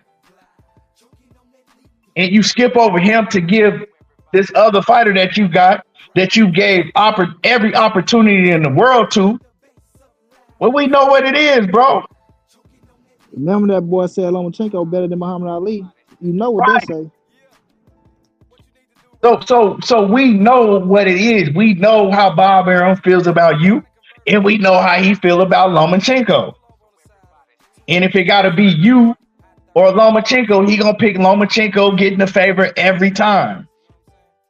He not finna run through hoops and fire for you or nobody else like he does Lomachenko. So you need to leave, bro, because you the younger fighter. You're more talented, but he ain't gonna give you that respect like that. You know what I'm saying? So man, yeah.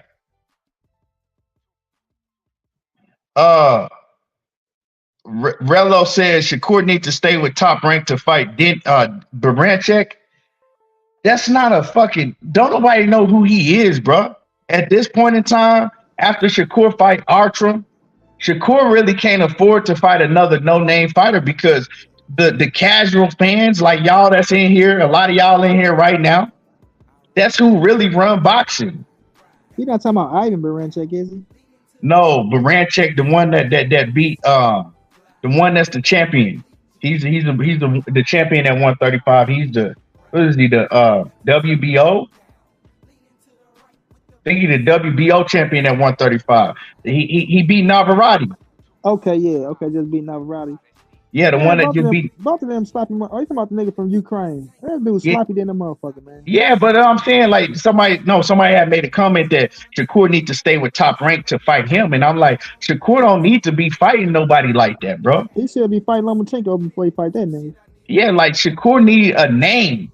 He need a name to where people go. He gonna get like. Don't nobody know that Baranchek. Yeah, Baranchek a solid fighter. He cool, but a matchup with him and Shakur, bro, that's not nothing that I even want to see. I don't want to see that shit. Like that's not a like, bro. Nah, you know what I'm saying? That ain't it. And so like, man, with that being said, uh, yeah, I mean Bob Arum, man, he Bob Arum basically what he did is he played his cards. He showed Shakur Stevenson what it is. Now it's time for Shakur Stevenson to show Bob Arum, I'm not fucking with you no more. Straight up. You ain't fucking with me, I'm not fucking with you, and that's just what it's gonna be. I don't give a fuck if Jay Prince is his manager. If it takes for Shakur Stevenson to have to sever ties with Jay Prince, you know, to get away from Top Rank, that's just what he's gonna have to do. But I mean, if Jay Prince is his manager, Shakur should still be able to keep Jay Prince and be able to work with whoever he want to work with. Because you the manager, you working for me. That's just how, I mean, I'm thinking that's how it's supposed to be, right? You know what I'm saying? You working for him. So like I said, man, what you think about that money? Money, you on?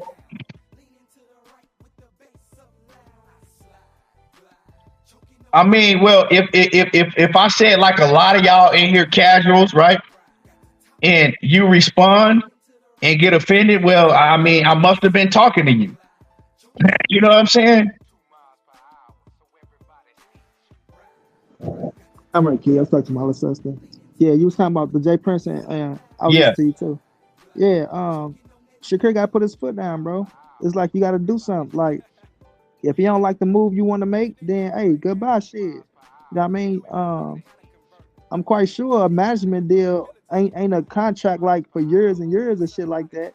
So you can fire his ass like you can fire your promoter. So, man, look, you gotta start thinking. You gotta start looking out for yourself. If this the case, I ain't gonna say this the case. This if it is the case, you gotta start looking out for yourself. You got a whole woman and a kid. But like you say, even this girl signed to Jay Prince, ain't she? Ain't that you that told me Yep. that, kid?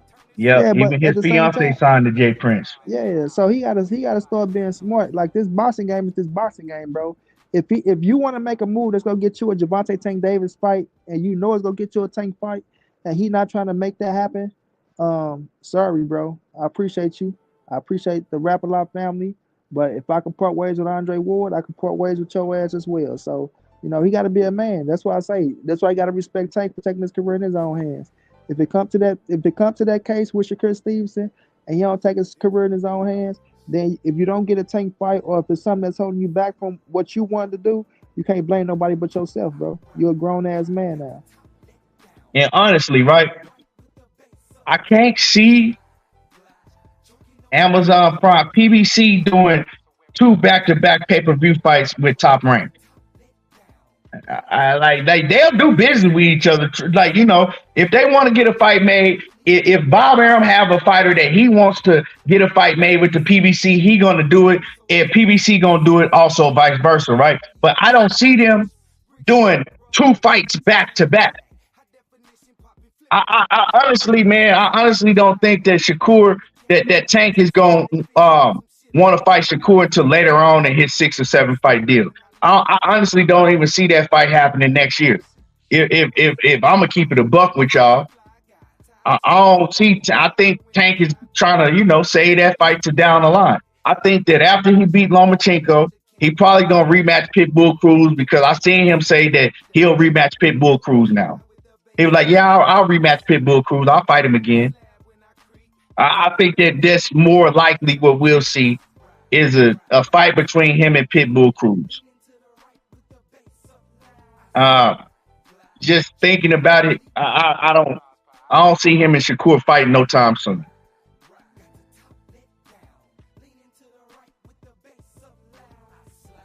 So that's just my thoughts on the situation. But regardless of what Tank is doing, Shakur he got to leave Top Rank. He got to get from out from the fucker from over there because when your promoter show you and do a whole interview and basically show everybody how he feels, nah, bro, you got to go. It ain't no talking it out. It ain't no re-upping on the deal. And then Bob Arum made it clear that he wants to re-sign Shakur Stevenson, but he want to sign him to a long-term contract. Nah.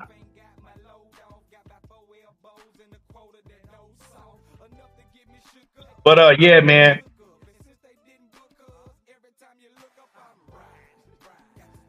Jermaine Wood said Ryan gonna be Tank's last fight.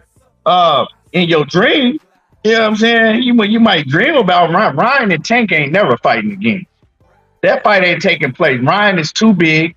He's continuing to get bigger and bigger.